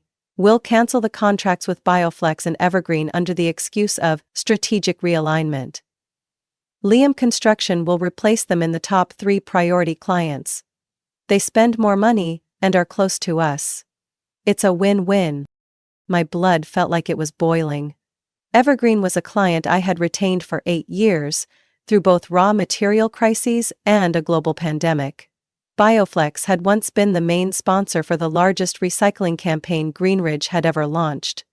And now Mason was planning to toss them out like garbage? Just to make room for family? Kyle clicked his tongue. What about the board? What if they ask about the price gaps and preferential terms? Mason shrugged, his voice low but clear in the quiet room. I introduced my brother-in-law to a few board members at last week's charity gala. They think he's a potential investor. By the time they figure it out, the contract will already be signed. Too late to walk it back. I stepped back, bumped into the edge of a cabinet, and nearly dropped the file in my hands. Quickly, I returned to my office, my heart pounding like war drums. In that moment, only one thought ran through my mind. This wasn't just unethical. This was corruption. The next morning, I pretended as if nothing had happened, but inside, I was a ticking time bomb. I needed to verify what I had heard. I needed documents, proof, not just to protect myself, but to save this entire company.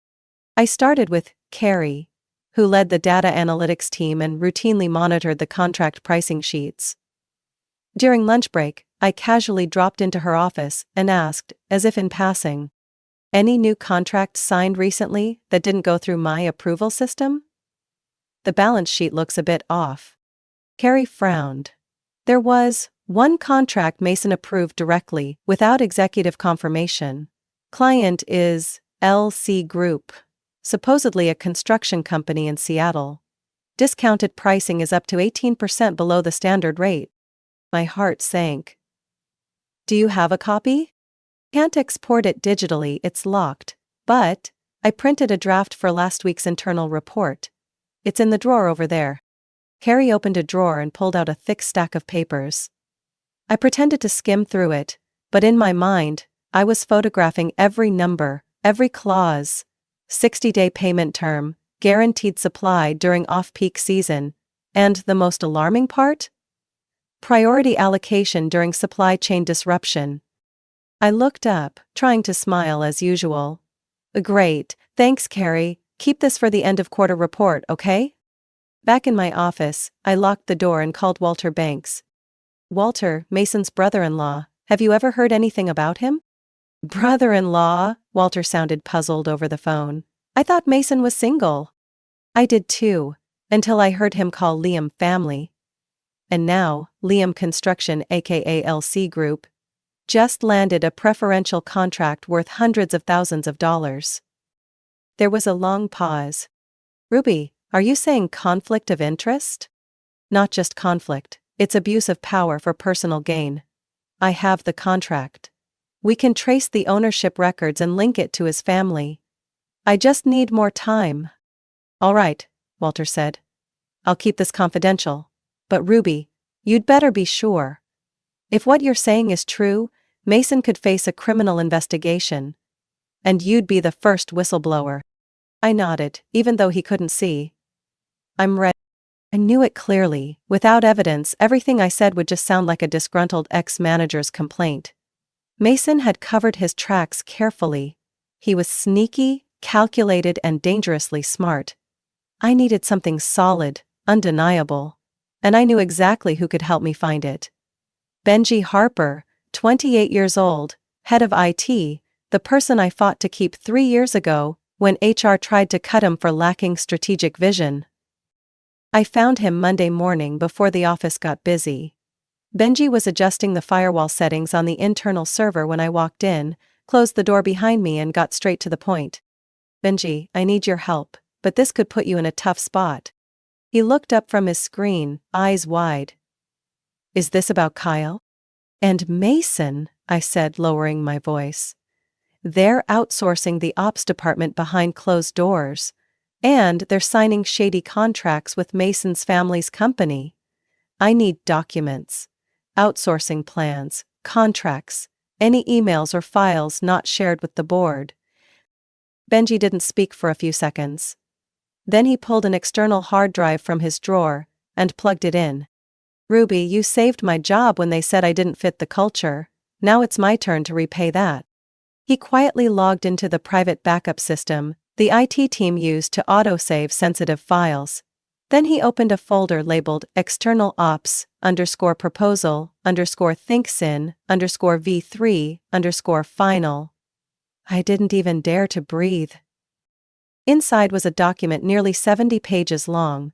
Every page felt like a knife slicing through the values I once believed Greenridge stood for. Page 14. A timeline to gradually eliminate the internal operations department, beginning in the second week after my departure. Page 25. A projected list of staff layoffs, nearly the entire middle management I had hired and trained. Page 38. A simulated cost table, completely omitting retraining costs, system migration expenses, and even penalties for labor contract violations. I bit my lip as I scanned the final appendix, Environmental Process Adjustment Report. They plan to bypass the strict emission inspection during the plastic molding phase. The reason was clearly stated: not mandatory if production occurs at outsourced facilities in Southeast Asia. This is criminal, I whispered. Benji looked at me, his gaze cold. They know the board would never approve this. That's why they left it in the gray zone, waiting for you to be out of the system before executing it. I turned to Benji, my voice firm. Can you copy all of this onto a separate drive? He nodded. Not just this. I've got logs of who accessed the files, when, and from which IP address. No one will be able to deny it. 20 minutes later, I held in my hand a USB drive containing everything: the outsourcing plan, the contract with LC Group, the discount breakdown, and the entire string of internal emails between Mason, Kyle, and the consultants. There was even one from Kyle that read, "Ruby still thinks this is a real transition, haha." I nearly slammed the keyboard when I read that. That night, I brought the data home, opened my personal computer, and began organizing each piece of evidence into a coherent system. I created a summary slide deck. Evidence 1. The outsourcing plan violates the Sustainable Development Roadmap approved by the board last year. Evidence 2.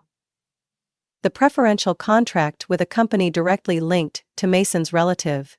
This could constitute conflict of interest and abuse of power. Evidence 3. Internal emails revealing the intention to conceal information from the board and alter strategy without formal approval. Evidence 4. Violations of labor and environmental laws due to skipping mandatory reporting and compliance procedures.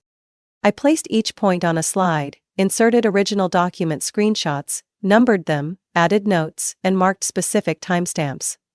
This wasn't just a report. This was the knockout blow. As I completed the final slide, my phone buzzed. It was Walter Banks. I spoke with 2 members of the executive committee, he said, his voice low. We need to meet you soon. If what you're saying is true, Mason won't just be fired. He'll face trial. I gripped the phone tighter, the corner of my lips curling slightly. I have the proof. Meet me tomorrow morning. But don't let Mason find out. Don't worry. We'll set up a private meeting under the excuse of a strategic transition discussion. And Ruby. He paused for a second. Thank you for not giving up. I ended the call and leaned back in my chair, exhausted but resolute.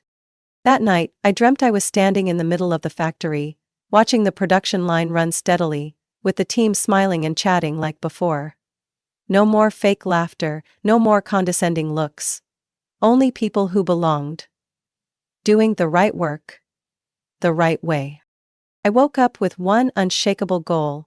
Tomorrow, Mason Russ would know exactly what it feels like when all your secrets are exposed. I never imagined I'd one day sit face to face with Elaine Whitmore, a senior member of Greenridge's board of directors. The famously sharp, unyielding woman often called the steel wall guarding the company's core principles. But that morning at Harvest Moon Cafe on 4th Street, a discreet enough spot to avoid prying eyes, she had personally requested a meeting with me.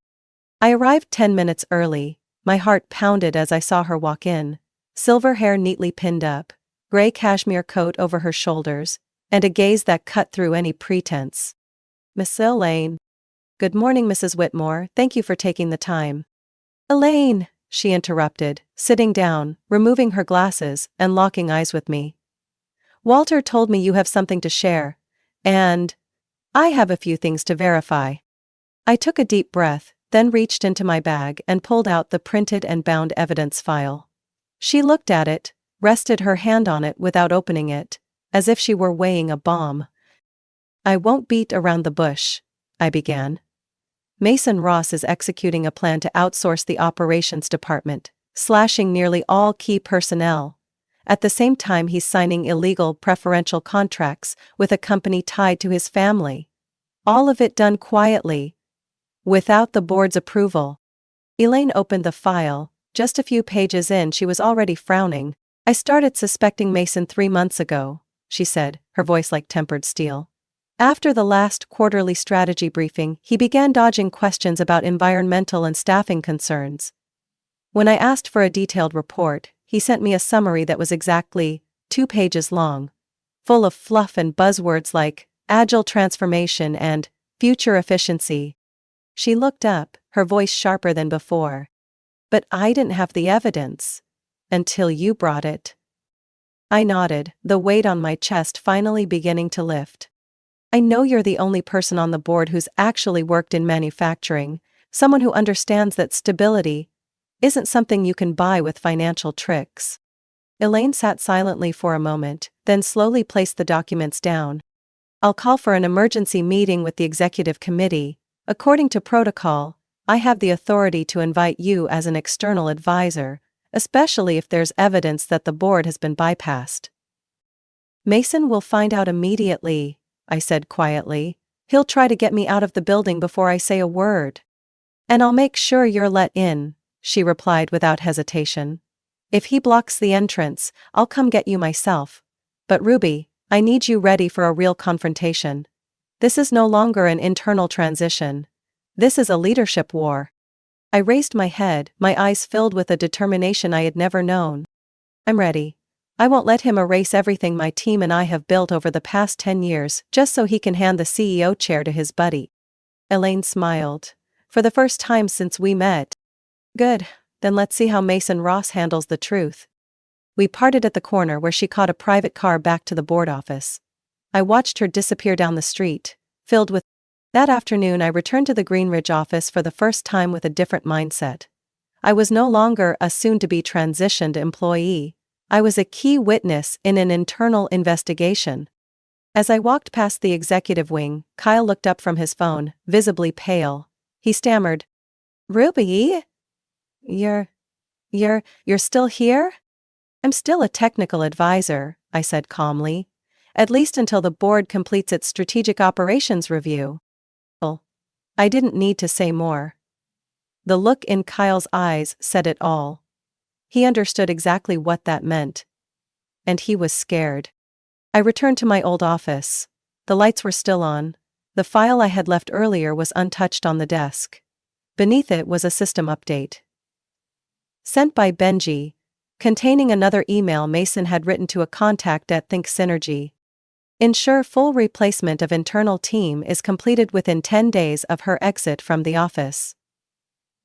No documents are to be visible to the board until I present the final proposal. A final handwritten note, scanned from a paper email. P.S. The contract with Liam needs to be signed ASAP. My brother-in-law is pressing. I had no doubts left. Mason had used his authority to manipulate the entire restructuring process, eliminate veteran staff, and orchestrate personal gain under the guise of strategic improvement. And now, I was about to reveal it all. Only one step remained. Walk into that boardroom with Elaine, and flip the entire game. I arrived at the main building of Greenridge Packaging at 7:45 a.m., wearing a charcoal gray suit, the last shell of professionalism I still held on to. The Oregon sky was overcast as usual, but the air around me felt thick, like the moment before a storm. Inside the 12th floor executive boardroom, preparations were underway for the emergency committee meeting. Elaine was already waiting by the reception desk, tablet in hand, expression icy. She nodded as she saw me. We have enough members present to vote on any proposal, she whispered as she escorted me down the hall. But you must be clear, direct, and unwavering. I've been preparing for this since the day they kicked me out of my chair, I replied, eyes fixed ahead. The door opened. Inside, Mason Ross sat at the head of the table, white dress shirt crisp, silver cufflinks gleaming. Kyle Turner sat beside him, clearly unaware this wouldn't be a regular meeting. On the right were the other 3 board members: James Collin, the chairman, Elaine Whitmore, and Victor Raines, a strategic investor from New York. James glanced at me, surprised. "Ruby, I thought you were no longer part of the executive team." Elaine didn't let him finish. "I invited Ruby as a temporary advisor. What she's about to present directly concerns strategic changes made without board approval." Mason remained composed, but his fingers began to tap rhythmically on the glass table. I assumed this was a meeting to review the outsourcing plan, not to entertain grievances from a former executive. I pulled out my chair, sat down, and looked each of them in the eye. What I'm about to present isn't about being fired. It's about the truth, being buried beneath pretty phrases like cultural renewal and operational modernization. I opened my laptop and connected it to the large screen at the center of the boardroom. The first slide appeared in bold red letters. Financial, ethical, produce for musicians. Internal evidence. Summary. Presented by Ruby Lane. The first slide shows the outsourcing plan for the internal operations department, executed by Mason Ross without a single formal meeting. This document, code-named External Ops _proposal _thinksin _V3, was never shared with the board. I clicked forward. The screen displayed a downsizing chart, showing over 60 individuals, including veteran team leads and environmental engineers. These people are scheduled to lose their jobs by the 15th of this month, according to the timeline in this document. No warnings, no impact assessments, and certainly no approval from any of you. Victor Raines furrowed his brow and began jotting notes. "That's not all," I continued, my voice unwavering. "The consulting firm Mason hired, Think Synergy, has a track record of failed implementations at 3 major manufacturing firms in the past 2 years. They have no experience with composite plastic recycling systems, which is core to our operations." I moved to the next slide. Non-compli professional contractor C Group. This is the contract signed with LC Group, the trade name for Liam Construction, a company managed by Mason Ross's brother-in-law. The contract includes an 18% discount below market rate, guaranteed supply even during scarcity seasons, and a 60-day deferred payment term, none of which have ever been extended to any prior client. Elaine flipped to the printed document on the table. "I've verified the legal records of the company. There is indeed a direct family connection." Mason smirked. "That's just a coincidence. I'm not involved in running that company. The deal was made based on its high revenue potential." I immediately switched to the next slide. Email intent to deceive the board. This is an email exchange between Mason and Kyle Turner, sent to a Think Synergy representative. It reads, "Make sure everything is completed before the board finds out." And here's another excerpt. "Ruby still thinks this is a real transition. Ha ha ha." At that moment, no one spoke. The tension in the room was so thick it could be cut with a knife. Mason tried to regain his composure. "She stole internal documents. This is a breach of confidentiality. Everything she just presented is driven by personal emotion."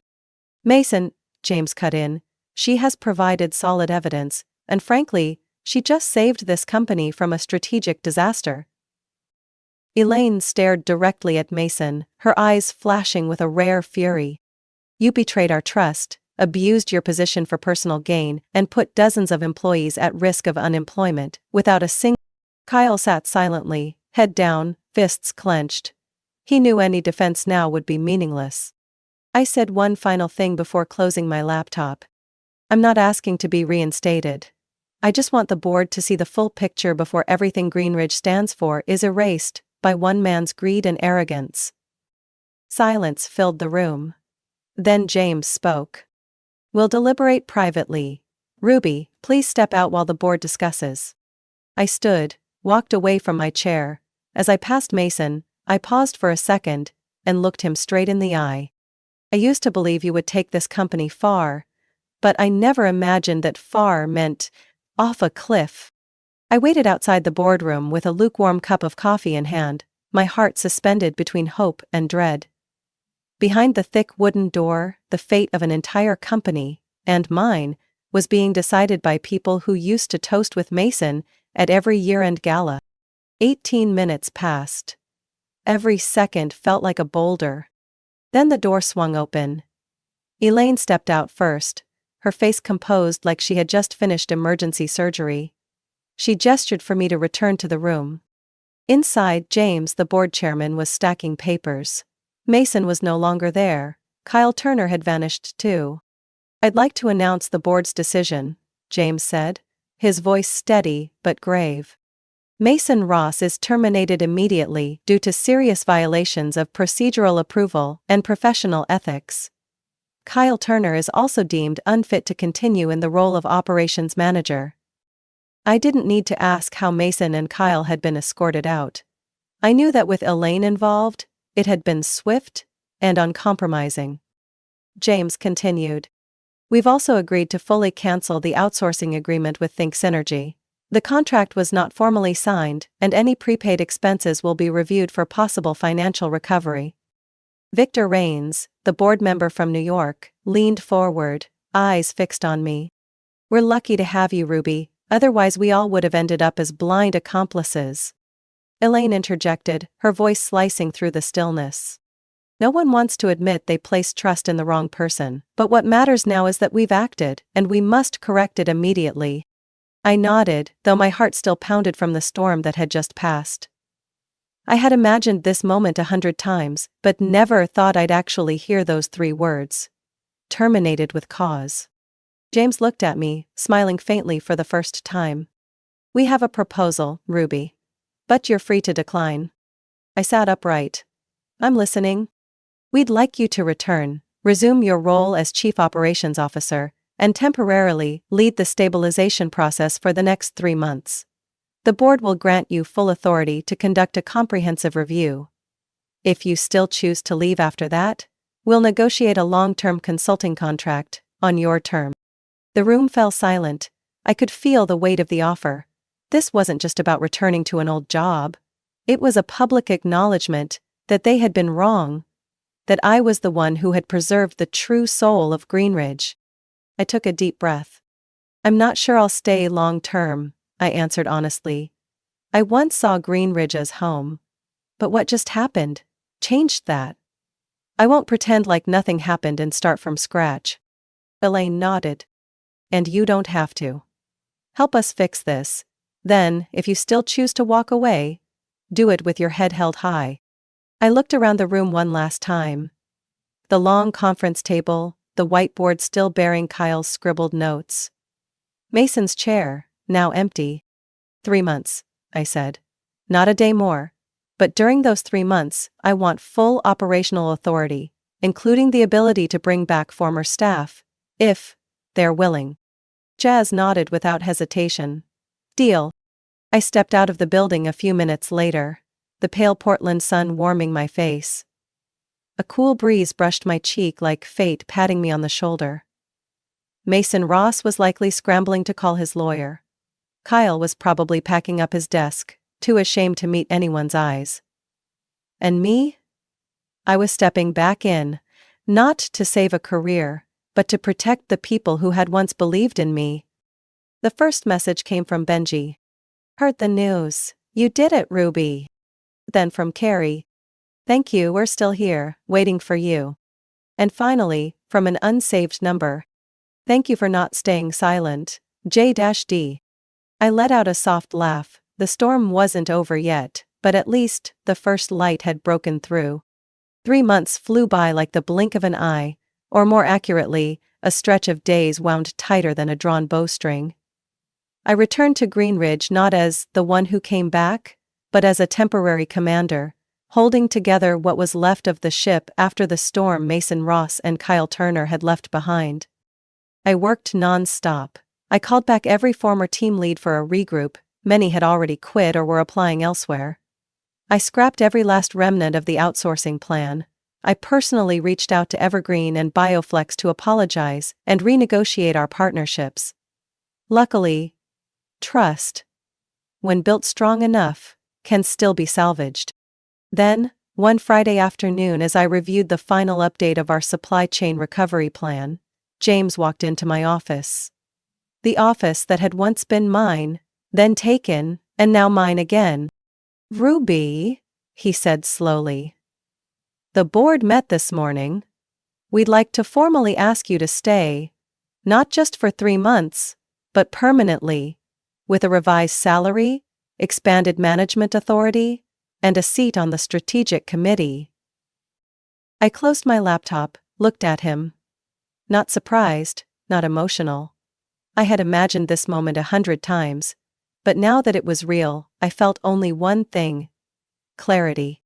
"Thank you, James," I said softly. "But I won't be staying." He frowned slightly, tilting his head. "Are you sure? This is your chance to reshape everything with your own vision." I smiled. "And because I'm sure my vision, I know it doesn't live here anymore." I stood up, pulled open a drawer, and handed him an envelope. "This is the detailed transition plan. I've chosen my successor, Hannah. She's sharp, decisive, and deeply understands Greenridge's core values. I've done my part." James opened the envelope, skimmed a few pages, and nodded. "I'm not surprised. Just sorry Greenridge is losing someone like you." I walked out of that office, for the last time. Not because I was pushed out, but because I chose to walk away. 3 weeks later, I stood outside the headquarters of Verdance Materials, a fast-growing company in sustainable building materials.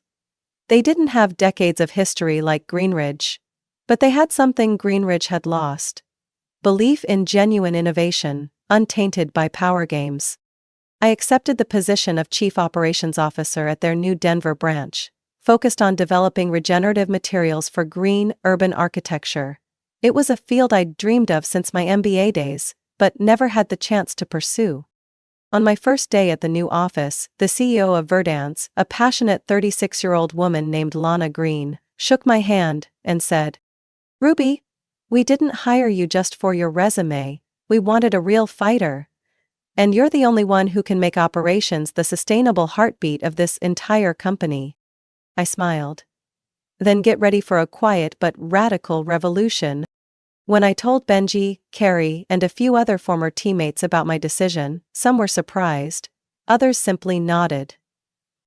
"You know," Benji messaged me one night, "when they pushed you out of Greenridge, I stopped believing justice existed. Now I know. It just needs someone brave enough to demand it." I saved that message like a keepsake. One weekend afternoon, I stood by the window of my Denver office, looking out at glass buildings reflecting the golden hour. In my hand was the draft of the first zero-waste supply chain I was about to launch for our new project. I was no longer the Ruby who'd been pushed aside for not fitting the culture. I was the one creating the culture. I was the one deciding which environment I'd thrive in, not the other way around. My phone buzzed. It was Elaine. "You know," she said, "Greenridge just announced a partnership with Verdance to transfer industrial plastic recycling tech. And I heard the lead on the project is Ruby Lane." I laughed, genuinely. The world is round, Elaine. But this time, I'm on the right side of the orbit. At the end of this story, I didn't need revenge. I didn't need to come back to redeem my honor. Because I never lost it. They simply weren't capable of seeing my worth. And sometimes, the best way to win is to leave the game and build a new board of your own. Ruby's story is proof that true value isn't defined by the place you were pushed out of, but by how you move forward afterwards. In a world where favoritism and personal agendas can temporarily overshadow competence, staying true to your principles and professional ethics is what keeps you grounded. Justice may not arrive right away, but if you dare to speak up, dare to act, and refuse to compromise with what's wrong, you don't just protect yourself. You open a new path that's more worthy, more right. What do you think about Ruby's decision? Would you do the same if you were in her shoes? Share your thoughts below. And don't forget to follow the channel so you won't miss more powerful real-life stories about family and life. I never thought that one day, the people who gave me life would become the most unfamiliar strangers. Not only did they turn their backs on me, but they also buried my childhood beneath the facade of a perfect family they tried to portray. I used to think I was just the difficult child, but no. I was the victim in my own home. If anyone were to ask me, what was the most painful part of your childhood? I wouldn't talk about the beatings or the scolding. I would tell them about the birthday parties I wasn't invited to, in the very house I called home. And I would start with the name. Vivian, the forgotten twin daughter. My name is Vivian Parker. I'm 28 years old, born and raised in a small town called Maple Falls, Oregon. I have a twin brother named Ethan. Yes, I call him brother because from a young age I was taught to give way to him, even though we were only 10 minutes apart in our mother's womb. But the difference between us didn't stop at birth order. It was a whole lifetime divided unfairly, so harsh that if I hadn't lived it, I wouldn't have believed it. From the moment I became aware, I could feel the difference in how I was treated. My parents, Mark Parker and Linda, always saw Ethan as the light of their lives. And me? I was the shadow. Every time I tried to share a small achievement at school, like running the fastest in class or getting praised by the teacher for helping a friend, my mother would merely nod and then turn to ask Ethan how many math points he scored that day.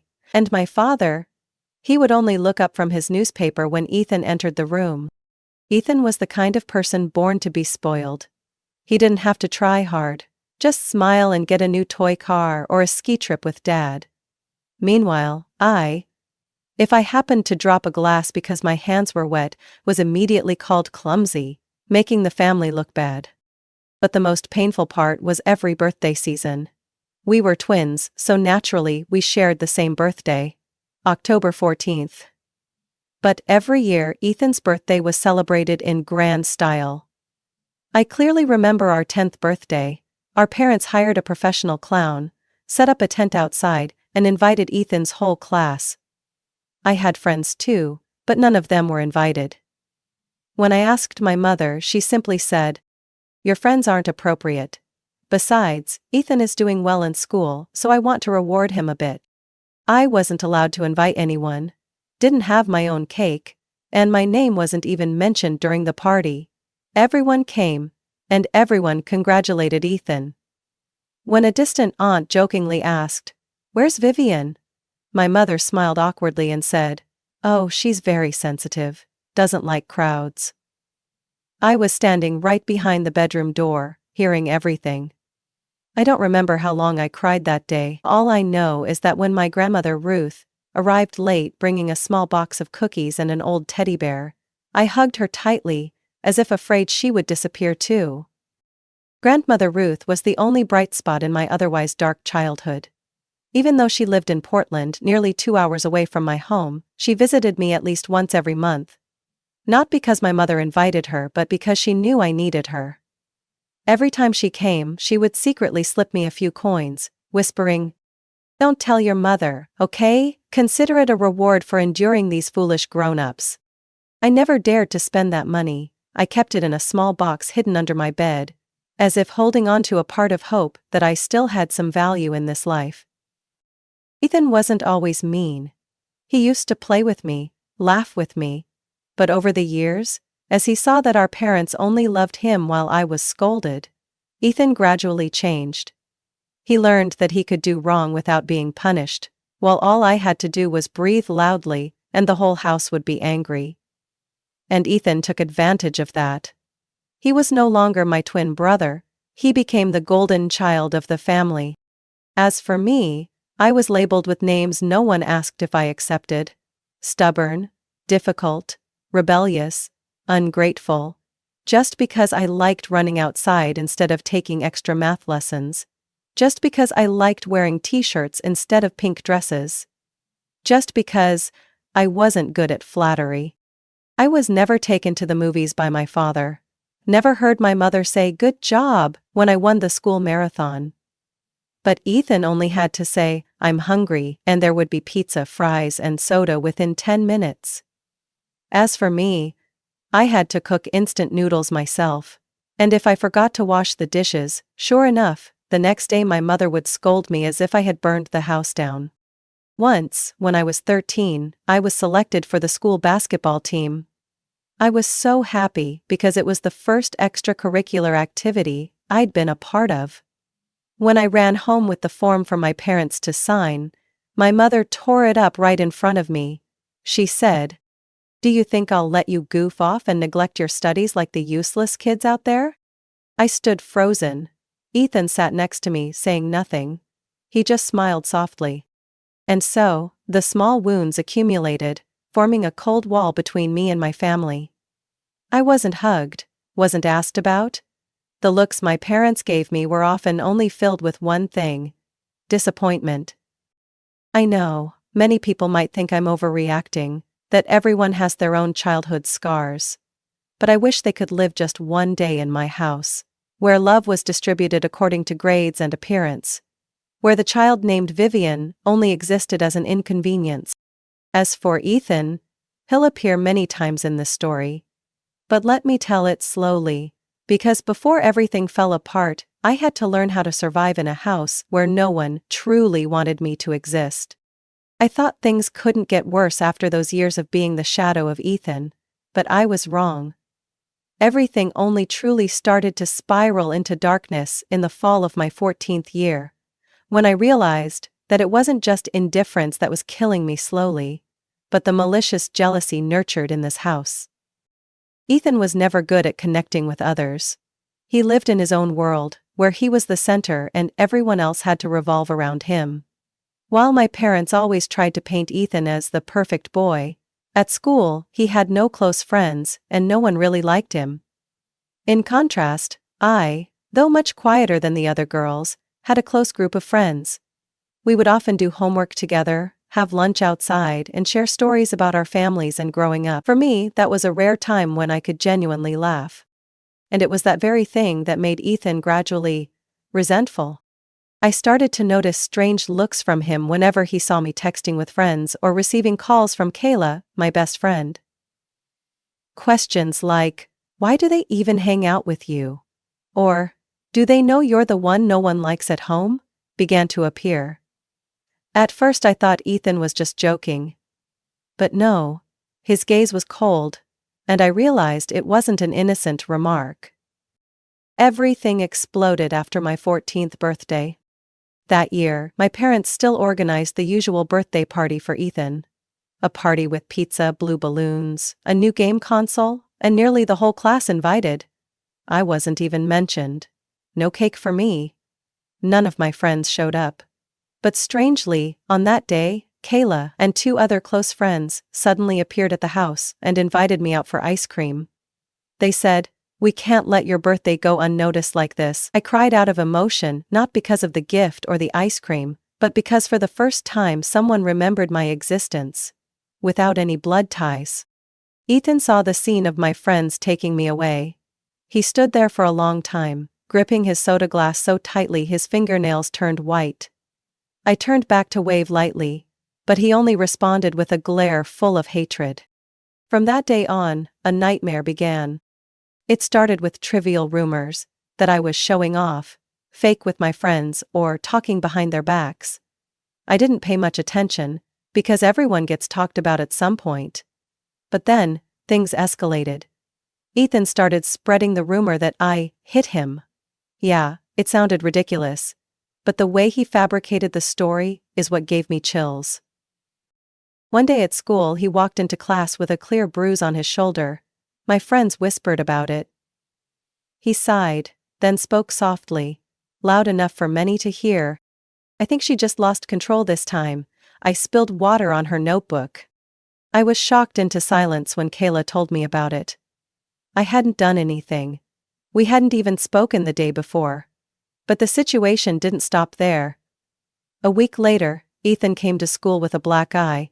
And then, it all exploded. Teachers started looking at me with suspicion. My friends started avoiding me. People began calling me the violent sister. Some even avoided sitting next to me in class for fear of being punched.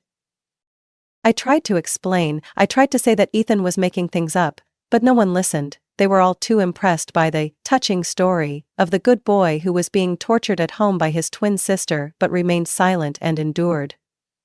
One teacher even said, "Vivian, if you have trouble controlling your emotions, you should visit the counseling office. Don't take it out on your brother." I felt the ground beneath me crumble away in layers. The breaking point came when the principal received an anonymous report that I had violent behavior at home. The principal called a meeting, with me, Ethan, and my parents present. In that suffocating room, Ethan continued his act. He told the story with a choked voice and red eyes. "I don't want to say this, but Vivian has hit me several times, locked me in a room, yelled, cursed. I don't know what to do." I was stunned, unable to say a word. My head was buzzing. By the time I stammered, "I didn't do it, I swear." My parents had collapsed, hugging Ethan with tears streaming down their faces. My mother sobbed. "Why didn't you speak up earlier? How long have you been suffering like this, Ethan?" My father turned to me, his eyes full of anger. "You make me ashamed for having given birth to you." I screamed as loud as I could, trying to hold on to the fragile truth I knew deep down. But no one listened. No one. The principal concluded that I would be suspended for 7 days, to stabilize my emotions, while further investigations took place. I clenched my fists, my nails digging deep into my skin, drawing blood. I didn't know what hurt more, being falsely accused, or seeing my parents stand behind a lie. That day, when I returned home, I faced the cold stare of my father. He didn't say a word, just walked into my room and began packing my things. I panicked, not understanding what was happening. "You can't stay in this house another day," he said. "Ethan needs to be safe. As for you, you need to learn to live away from the family for a while." I cried. I begged. I clung to my mother's hand, but she only said, "I don't know who to believe anymore, Vivian. You need time to think about what you've done." Ethan stood on the stairs looking down at me, with a victorious, icy stare. I don't remember how I breathed after that meeting with the principal. Every second felt like it was choking me, and the baseless accusations cut into my heart like cold knives. When the office door slammed behind me, I stumbled out, with no strength left to argue, to cry, or to hope. 7 days of suspension. A sentence hanging over the head of a 14-year-old child, falsely accused by her own twin brother, and tolerated by parents who treated him like a saint. But that wasn't all. When I got home, I hadn't even taken my shoes off before my father, Mark, came rushing down the stairs, his eyes burning like fire. "Go upstairs and pack your things right now. You're not allowed to live in this house anymore." I froze. I couldn't believe my ears. I thought I had misheard. But he didn't stop. The sound of his angry footsteps echoed as he stormed into my room like a hurricane, ripping apart my wardrobe, pulling out every shirt, every book, every small item of mine, and throwing them straight into the old black suitcase. "I can't let Ethan live with you another second." I ran over, trying to grab the suitcase back, shouting, "I didn't do anything wrong. I didn't hit Ethan. I swear." My father swatted my hand away as if I were a fly. "You still dare argue? The whole school knows about this now. How many more scandals do you want before I can finally get rid of you?" I looked toward my mother. She was standing at the end of the hallway, arms crossed over her chest, her gaze completely devoid of sympathy. Not a word of protest. Not a step toward me. "Mark, don't be too harsh," she whispered, her voice too soft to stop anything. My father slammed the suitcase shut, dragging it down the stairs with a loud thud. I ran after him, nearly dropping to my knees at his feet, grabbing his leg like a drowning person clinging to a raft. "Don't kick me out, please." But all he did was push me away and growl. "You're a wicked little girl. I'll call my mother. If she wants to take you in, fine. As for me, I'm done with you." I collapsed in the middle of the foyer, surrounded by a pile of scattered clothes, my hair disheveled, my body trembling. Ethan came down the stairs, said nothing, only glanced at me, then turned away, smirking. In his eyes was the purest form of triumph. An hour later, my grandmother arrived. When her truck pulled up in front of the house, I nearly broke down, rushing outside like a captive finally seeing light. She opened the door, looked me up and down, her eyes filled with a mixture of anger and concern. Without saying a word, she grabbed my suitcase, placed it in the back seat, then walked around to the driver's side and gently patted my shoulder. "Get in the car, dear." I had just fastened my seatbelt when she got out, shut the car door, and walked straight into the house. I had never seen Ruth like this. The woman who was always gentle and composed now walked with firm, strong steps, like a warrior. She rang the doorbell. My father came to answer. "You're here, huh?" he said with a dry laugh. "Take her away, so I don't have to see her." But Ruth didn't smile. "What did you just do to her?" she said sharply.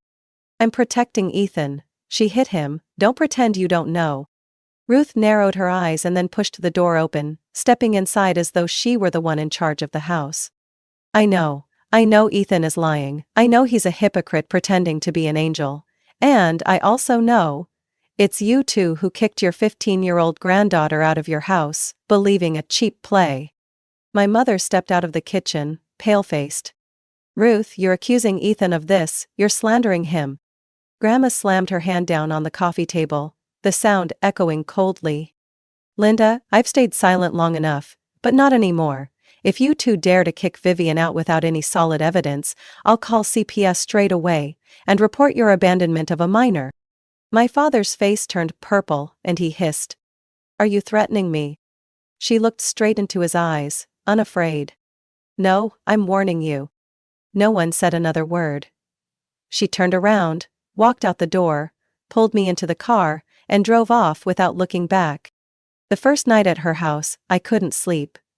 I curled up on the bed she had prepared for me, my empty gaze fixed on the ceiling. Everything felt like a nightmare with no end.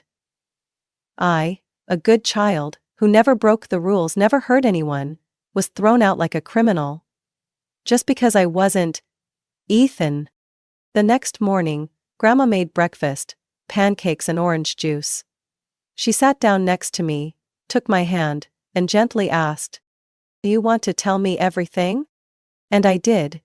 Every word, every detail, every frustration I had swallowed for 14 years. She didn't interrupt. She just listened. When I told her about Ethan punching himself in the eye and then making up the story that I hit him, she sighed, her eyes narrowing.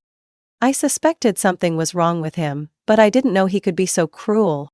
She hugged me tightly, as if trying to piece back together the broken parts of my heart. "You're not to blame, Vivian, remember that. You're a strong child, and one day, those who hurt you will regret it." I didn't know what the future would hold, but at that moment, I only knew one thing. I wasn't alone anymore. I once thought that being kicked out of the house at 14 would shatter my life. But it turned out, it was just the beginning of another journey. A life no longer lived to please anyone, but to save myself. After living with Grandma Ruth, things didn't get easier right away, but at least I didn't have to live in fear of being rejected every day. She was the only one in this world who saw my true worth without needing achievements, grades, or a good girl image. It was the first time in my life that I had dinner without being scrutinized for every word I said, doing my homework without anyone hovering over me, and sleeping in a room where the sound of a sigh didn't pull me out of my dreams. I returned to school after the suspension with the attitude of a survivor. The stares were still there, suspicion, contempt, pity, but I learned to ignore them. I didn't argue, didn't explain. I channeled all my energy into studying. My grades started to soar, I worked harder than ever, and gradually, no one could ignore me anymore. 4 years later, I graduated high school with nearly the highest marks in my class. Although no one from my old family attended the graduation ceremony, Grandma Ruth sat in the front row, wearing her favorite purple dress, clapping the loudest when I walked across the stage to receive my diploma. She looked at me, her eyes sparkling with tears, but her smile was still radiant. I always knew you could do it. I was accepted into the University of Washington, majoring in communications.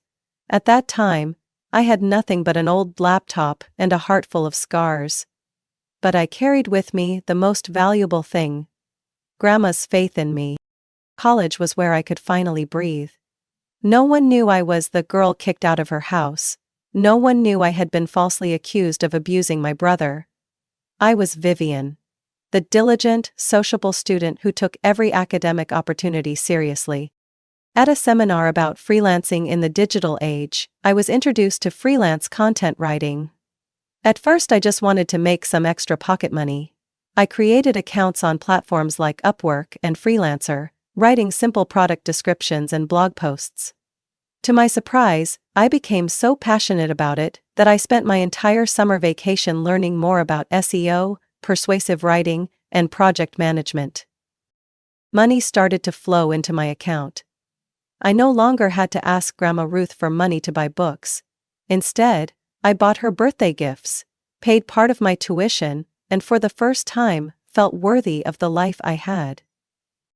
By the time I graduated at 22, I didn't apply to any companies. I chose the risky path to become a full-time freelancer. Others called it reckless. I called it freedom. I worked from coffee shops, libraries, and even Grandma Ruth's kitchen when she was baking. I wrote for small brands and gradually started getting invitations from big companies in the beauty, fashion, and tech industries. A famous skincare brand hired me to write all the content for their new campaign, and from there, my name began to be mentioned in the professional content writing community. 3 years later, I became a mentor to many young people entering the field. I started a free online course, sharing my experience and tools for effective writing. My personal Instagram account began attracting tens of thousands of followers, where I often shared my journey. From a neglected child to an independent woman.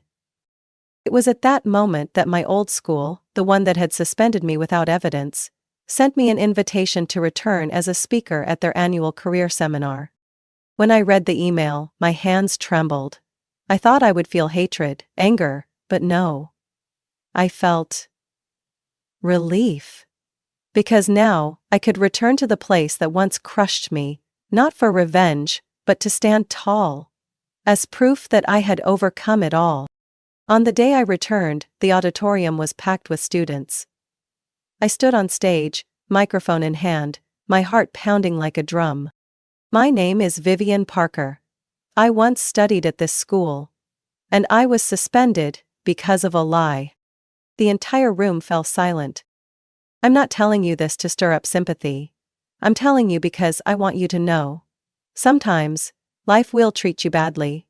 But you still have the right to rewrite your story. I talked about patience, the pain of being misunderstood, and the power of forgiveness without forgetting. I didn't mention Ethan's name nor my parents. But I spoke about a girl who was kicked out of her house with a torn suitcase. And is now standing here, a respected and trusted writer. When the speech ended, the entire auditorium stood up and applauded. I stepped off the stage, my eyes blurry with tears, but a smile on my face. Not long after, a local TV station contacted me to invite me for an interview about freelance content writing. I had declined several times, because I was afraid of facing the cameras. But Grandma Ruth encouraged me. If you don't tell your story, who will? And I agreed. The filming took place in a small studio in Seattle. I wore the purple dress Grandma had chosen for me, sat under the bright camera lights, and shared my journey. No embellishments, no hiding, just the truth. When the show aired, thousands of viewers left encouraging comments. Some young people said they regained their confidence after seeing me. That they too could survive the wounds left by their families. I don't know if my parents watched the show, but I'm certain Ethan did. Because just a few days later, I received a message from an unknown number. Just a short, "What do you really think you are?" I smiled, turned off the screen. I was no longer the 14-year-old girl crying next to a torn suitcase. I was Vivian, the one who rewrote her life. The call came from an unfamiliar number. 6 missed calls in less than 3 hours. When I picked up the phone, the name that appeared on the screen made my blood run cold. Mom. I thought I was seeing things. How many years had it been? 6 years? 7 years? I didn't remember exactly anymore. The last time I heard her voice was the day I was kicked out of the house like a criminal, head lowered and heart shattered. I didn't call back immediately. I stared at the screen for a long time, my mind spinning. Why was she calling? What did she want? I took a deep breath, gently tapped the callback button. My voice when I spoke was harder than stone. "What's going on?" She answered right after the first ring. Her voice wasn't trembling, wasn't hoarse, and didn't sound like someone regretful. It was cheerful. "Vivian, I just saw your TV show. Oh my gosh, you're amazing. Your dad and I are so proud." I froze. Proud? Proud of what? For knocking me down into the mud, and now I'm standing up on my own? Before I could respond, another voice interrupted. Deep, familiar, foreign. My father. "Hello, daughter, it's Dad. We watched all your clips. I have to say, we're really surprised." I let out a bitter laugh, though they couldn't see it. That compliment felt like thorns. But I kept my voice calm. "Thanks. Anything else you want to say?" A pause. Then my mother spoke again, this time her voice softer, sounding almost intimate. "Actually, your dad and I called for another reason. The house has really gone downhill lately, and we're both retired now, no steady income." I closed my eyes. I knew it. All that pride, all the sweet words earlier, just a honey trap. "I see." My father jumped in, no beating around the bush. "You're doing really well. Could you help us out a little with the house repairs? The roof tiles are coming off. The electrical system is unstable. Just a few thousand would be enough." I took a deep breath, then spoke slowly and clearly.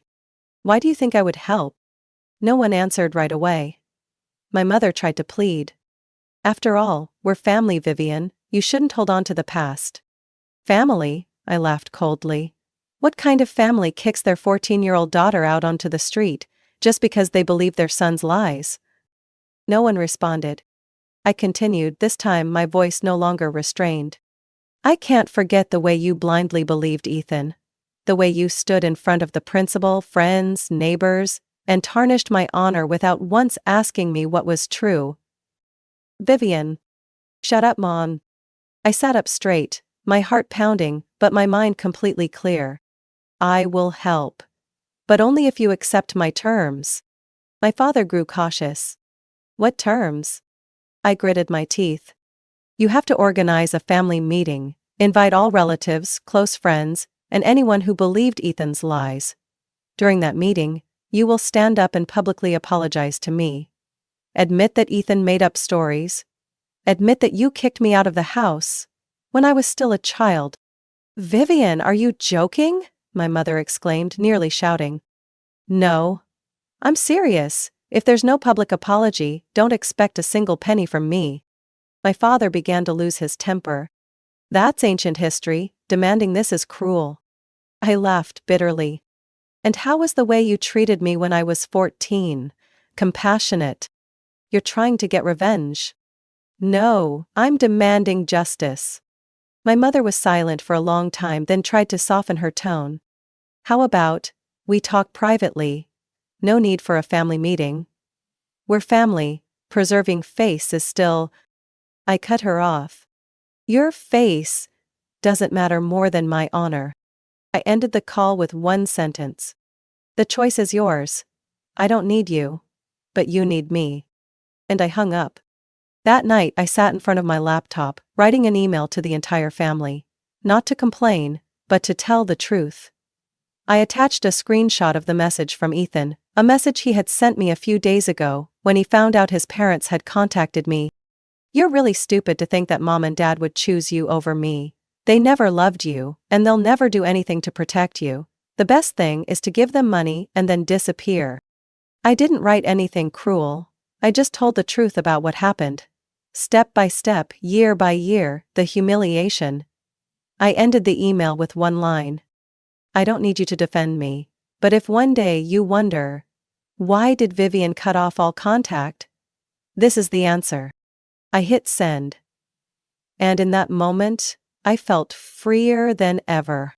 After that dramatic call, I thought they would understand that the act was over. But no. They wouldn't stop.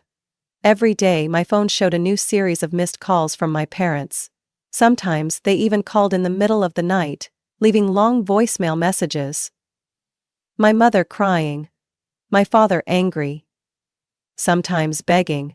Sometimes threatening. I blocked the number, but then someone else showed up. Ethan. The message came while I was working, in the middle of a client conference call. Just a few words on the screen, but enough to make me choke. Are you still bitter about that? It's old news, move on. I opened my phone. A flood of messages from him came in like a broken dam. I admit I may have exaggerated back then. But that was youthful impulsiveness. Mom and Dad need help. You're single, with no kids, plenty of money. Why not help them out? It's your duty. I'm the son, Mom and Dad will never blame me. What about you, still the abandoned one, Vivian? My heart raced in my chest. Not because it hurt, but because I was furious. How dare someone who destroyed my youth send me messages like this, as if he were innocent? Not only did he not apologize, but he treated it as if it were his right to be forgiven just because he was the son. I took screenshots of all those messages. My hands trembled. Not from fear, but from determination. I had stayed silent for too long. I had let them create a false story for years, while I carried the shame of being kicked out of the house, labeled as the abusive sister, treated like the stain in the family. That night, I opened my laptop. My heart was cold as steel, not a single tear. I wrote an email to the entire family, from aunts, uncles, cousins, to even those relatives who interacted with me on social media but never once asked about the past. The subject of the email was simple. The truth my family has never dared to face. I started with a question. Have any of you ever wondered why I disappeared from the family at the age of 14? Then I told the story. Layer by layer, like peeling off a wound that had been covered too long. I spoke of that meeting, of being suspended for a false accusation, of that fateful night when my parents threw my suitcase into the hallway and kicked me out of the house like a stray dog, of Ethan's victorious look, someone who still thought of himself as the winner. I didn't ask for pity. I didn't call for anyone to defend me. I just wrote so people would know the truth. At the end of the email, I attached screenshots of the messages Ethan had sent, where he confessed to making up stories, insulting me, and considering helping my parents a mandatory duty because I had no husband or children.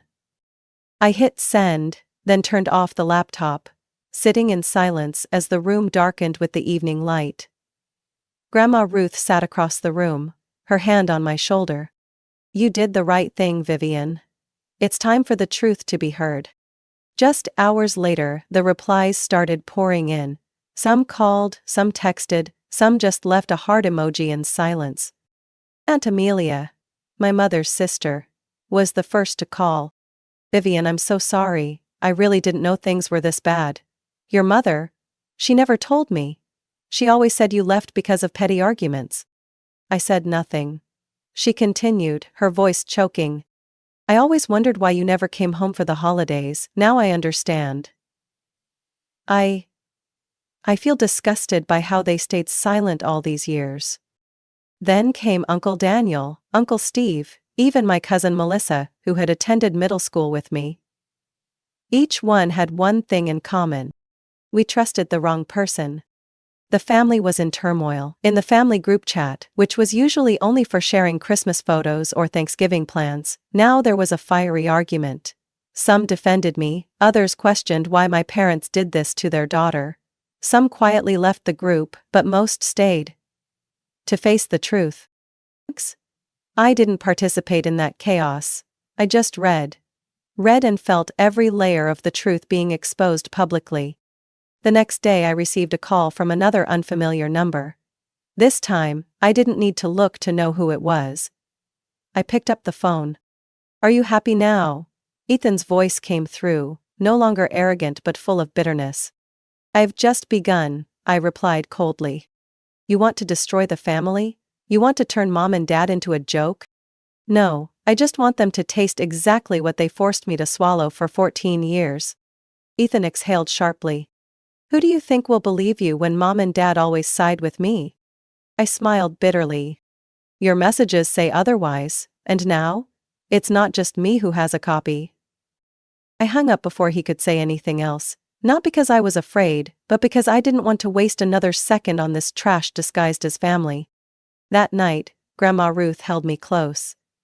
She didn't say much, just whispered, "Now the world has heard your voice." I nodded, but deep down, I knew this wasn't the end. I had dared to expose the truth. Now, it was time to make them take responsibility. I once thought that revealing the truth was the final blow, that after that email everything would end. But I had underestimated the shamelessness of those who refused to repent. Just 3 days after I exposed everything in the email, my parents started calling again. This time with an entirely different attitude. No more congratulations or pleas. Just cold accusations, full of resentment. "You've humiliated us in front of the whole family. You're destroying the family. You want us to die in isolation just to satisfy yourself." I didn't answer any of the calls. I was too exhausted. Too tired of the same old patterns: denial, manipulation, blaming, then turning into the victim. But Ethan didn't let up. He continued sending messages, this time longer, full of venom. "Now the whole family knows you're the worthless little girl, and your parents don't care. You think they pity you? They're just pretending. They'll turn on you too, just like they did to me. Just wait." I screenshot everything, and I was calm enough to know I didn't need to shout or threaten anymore. I hired a lawyer. Alicia Moore's office was in a small building in downtown Seattle. From the first meeting, I knew I had chosen the right person. Alicia didn't ask about my past. With pity in her eyes, she just asked, "You want them to disappear from your life for good, right?" I nodded. A few days later, an official letter titled "Cease and Desist" was sent to my parents and Ethan. The contents were clear: no room for misunderstanding. If you continue contacting, harassing, or threatening the recipient, legal action will be taken under Washington state's personal harassment laws. Just 3 days later, everything went silent. No calls, no messages, no handwritten letters. For the first time in years, I woke up without having to check my phone with fear. I stepped out onto the apartment balcony, took a deep breath of the spring air, the soft sunlight filtering through my hair, and I felt free in a way I had never felt before. Not temporary freedom, but freedom. From the roots, from a past shackled by guilt that was never mine. My career continued to rise. After the TV show, many opportunities opened up, not only in content writing but also in personal skill-sharing workshops, building personal brands for freelancers. I was invited to be a guest lecturer for a short course at my old university. Ironically, the place that had suspended me now featured my name on promotional posters as an example of perseverance and resilience. I kept working hard, but not for recognition anymore. I worked because I believed in myself. And I traveled. I went to Arizona, watching the Grand Canyon turn red in the sunset. I walked through the windy streets of Chicago, mesmerized by the serene beauty of Lake Michigan. I stepped foot in Italy, where I wrote articles on a small balcony in Florence, a cup of espresso beside me, feeling peaceful, like the still water. Everywhere I went, I didn't just carry my laptop, but also a piece of Vivian. The girl who had been cast aside, now stitching up the cracks in her soul. But no matter where I went, I always returned home on the weekends. Back to Grandma Ruth. She was older now, her hair nearly all gray, but her eyes were still bright and warm, just like the day she held me in her arms, the night I was thrown out of the house. We often sat on the back porch, where she grew a small garden. Lavender, mint, and a few rows of tomatoes. She told stories of the past, and I shared stories of the present. We laughed together, sometimes falling into a gentle silence, understanding without the need for words. I knew how lucky I was to have her. In a world where the people I called parents had turned their backs on me, she was the only family I truly had. One rainy afternoon, I looked at myself in the mirror and realized, though I had survived, I hadn't truly healed. I still had dreams where I was kicked out of the house, still flinched when I saw a man walk like my father, still felt my chest tighten when someone called me selfish. I decided to start therapy. My first session with Dr. Renee Larson made me feel both anxious and hopeful, but unlike the cold paperwork-like consultations I had imagined, Renee listened as if each story I told was a piece of a person in need of restoration, not repair. We talked about my childhood, the injustice, the trust that had been trampled, and the fake strength I had worn for all those years just to survive. Renee said something I would never forget. True strength is not in how much you've endured, but in how you refuse to let those things define who you are today. I didn't cry when I heard that. But that night, I lay in bed, crying like a child for the first time in years. Not out of fear, not out of anger, but because I allowed myself to be vulnerable. Now, every morning when I wake up, I don't look at my phone with anxiety. I drink coffee, write with full focus. I plan new trips, new articles, new kind things for myself. My parents no longer disturb me. Ethan no longer sends messages. They are silent. Maybe it's because they're afraid, or because they know they no longer have any power over me. As for me, I don't need their forgiveness. I don't need their apology. I just need to keep living, free, full, and whole in my own way. My story is not just a journey of escaping a toxic family, but a testament that painful pasts do not have the right to define who we are forever. I've learned how to rise from the wounds, set boundaries, and reclaim my self-worth with my own 2 feet. No one can force you back to the place that hurt you, even if they call themselves family. Sometimes, to truly live, you have to dare to walk away from what you once called blood. What do you think about Vivian's journey and how she faced her past? Feel free to share your thoughts in the comments. Don't forget to follow the channel for more honest and emotional family stories.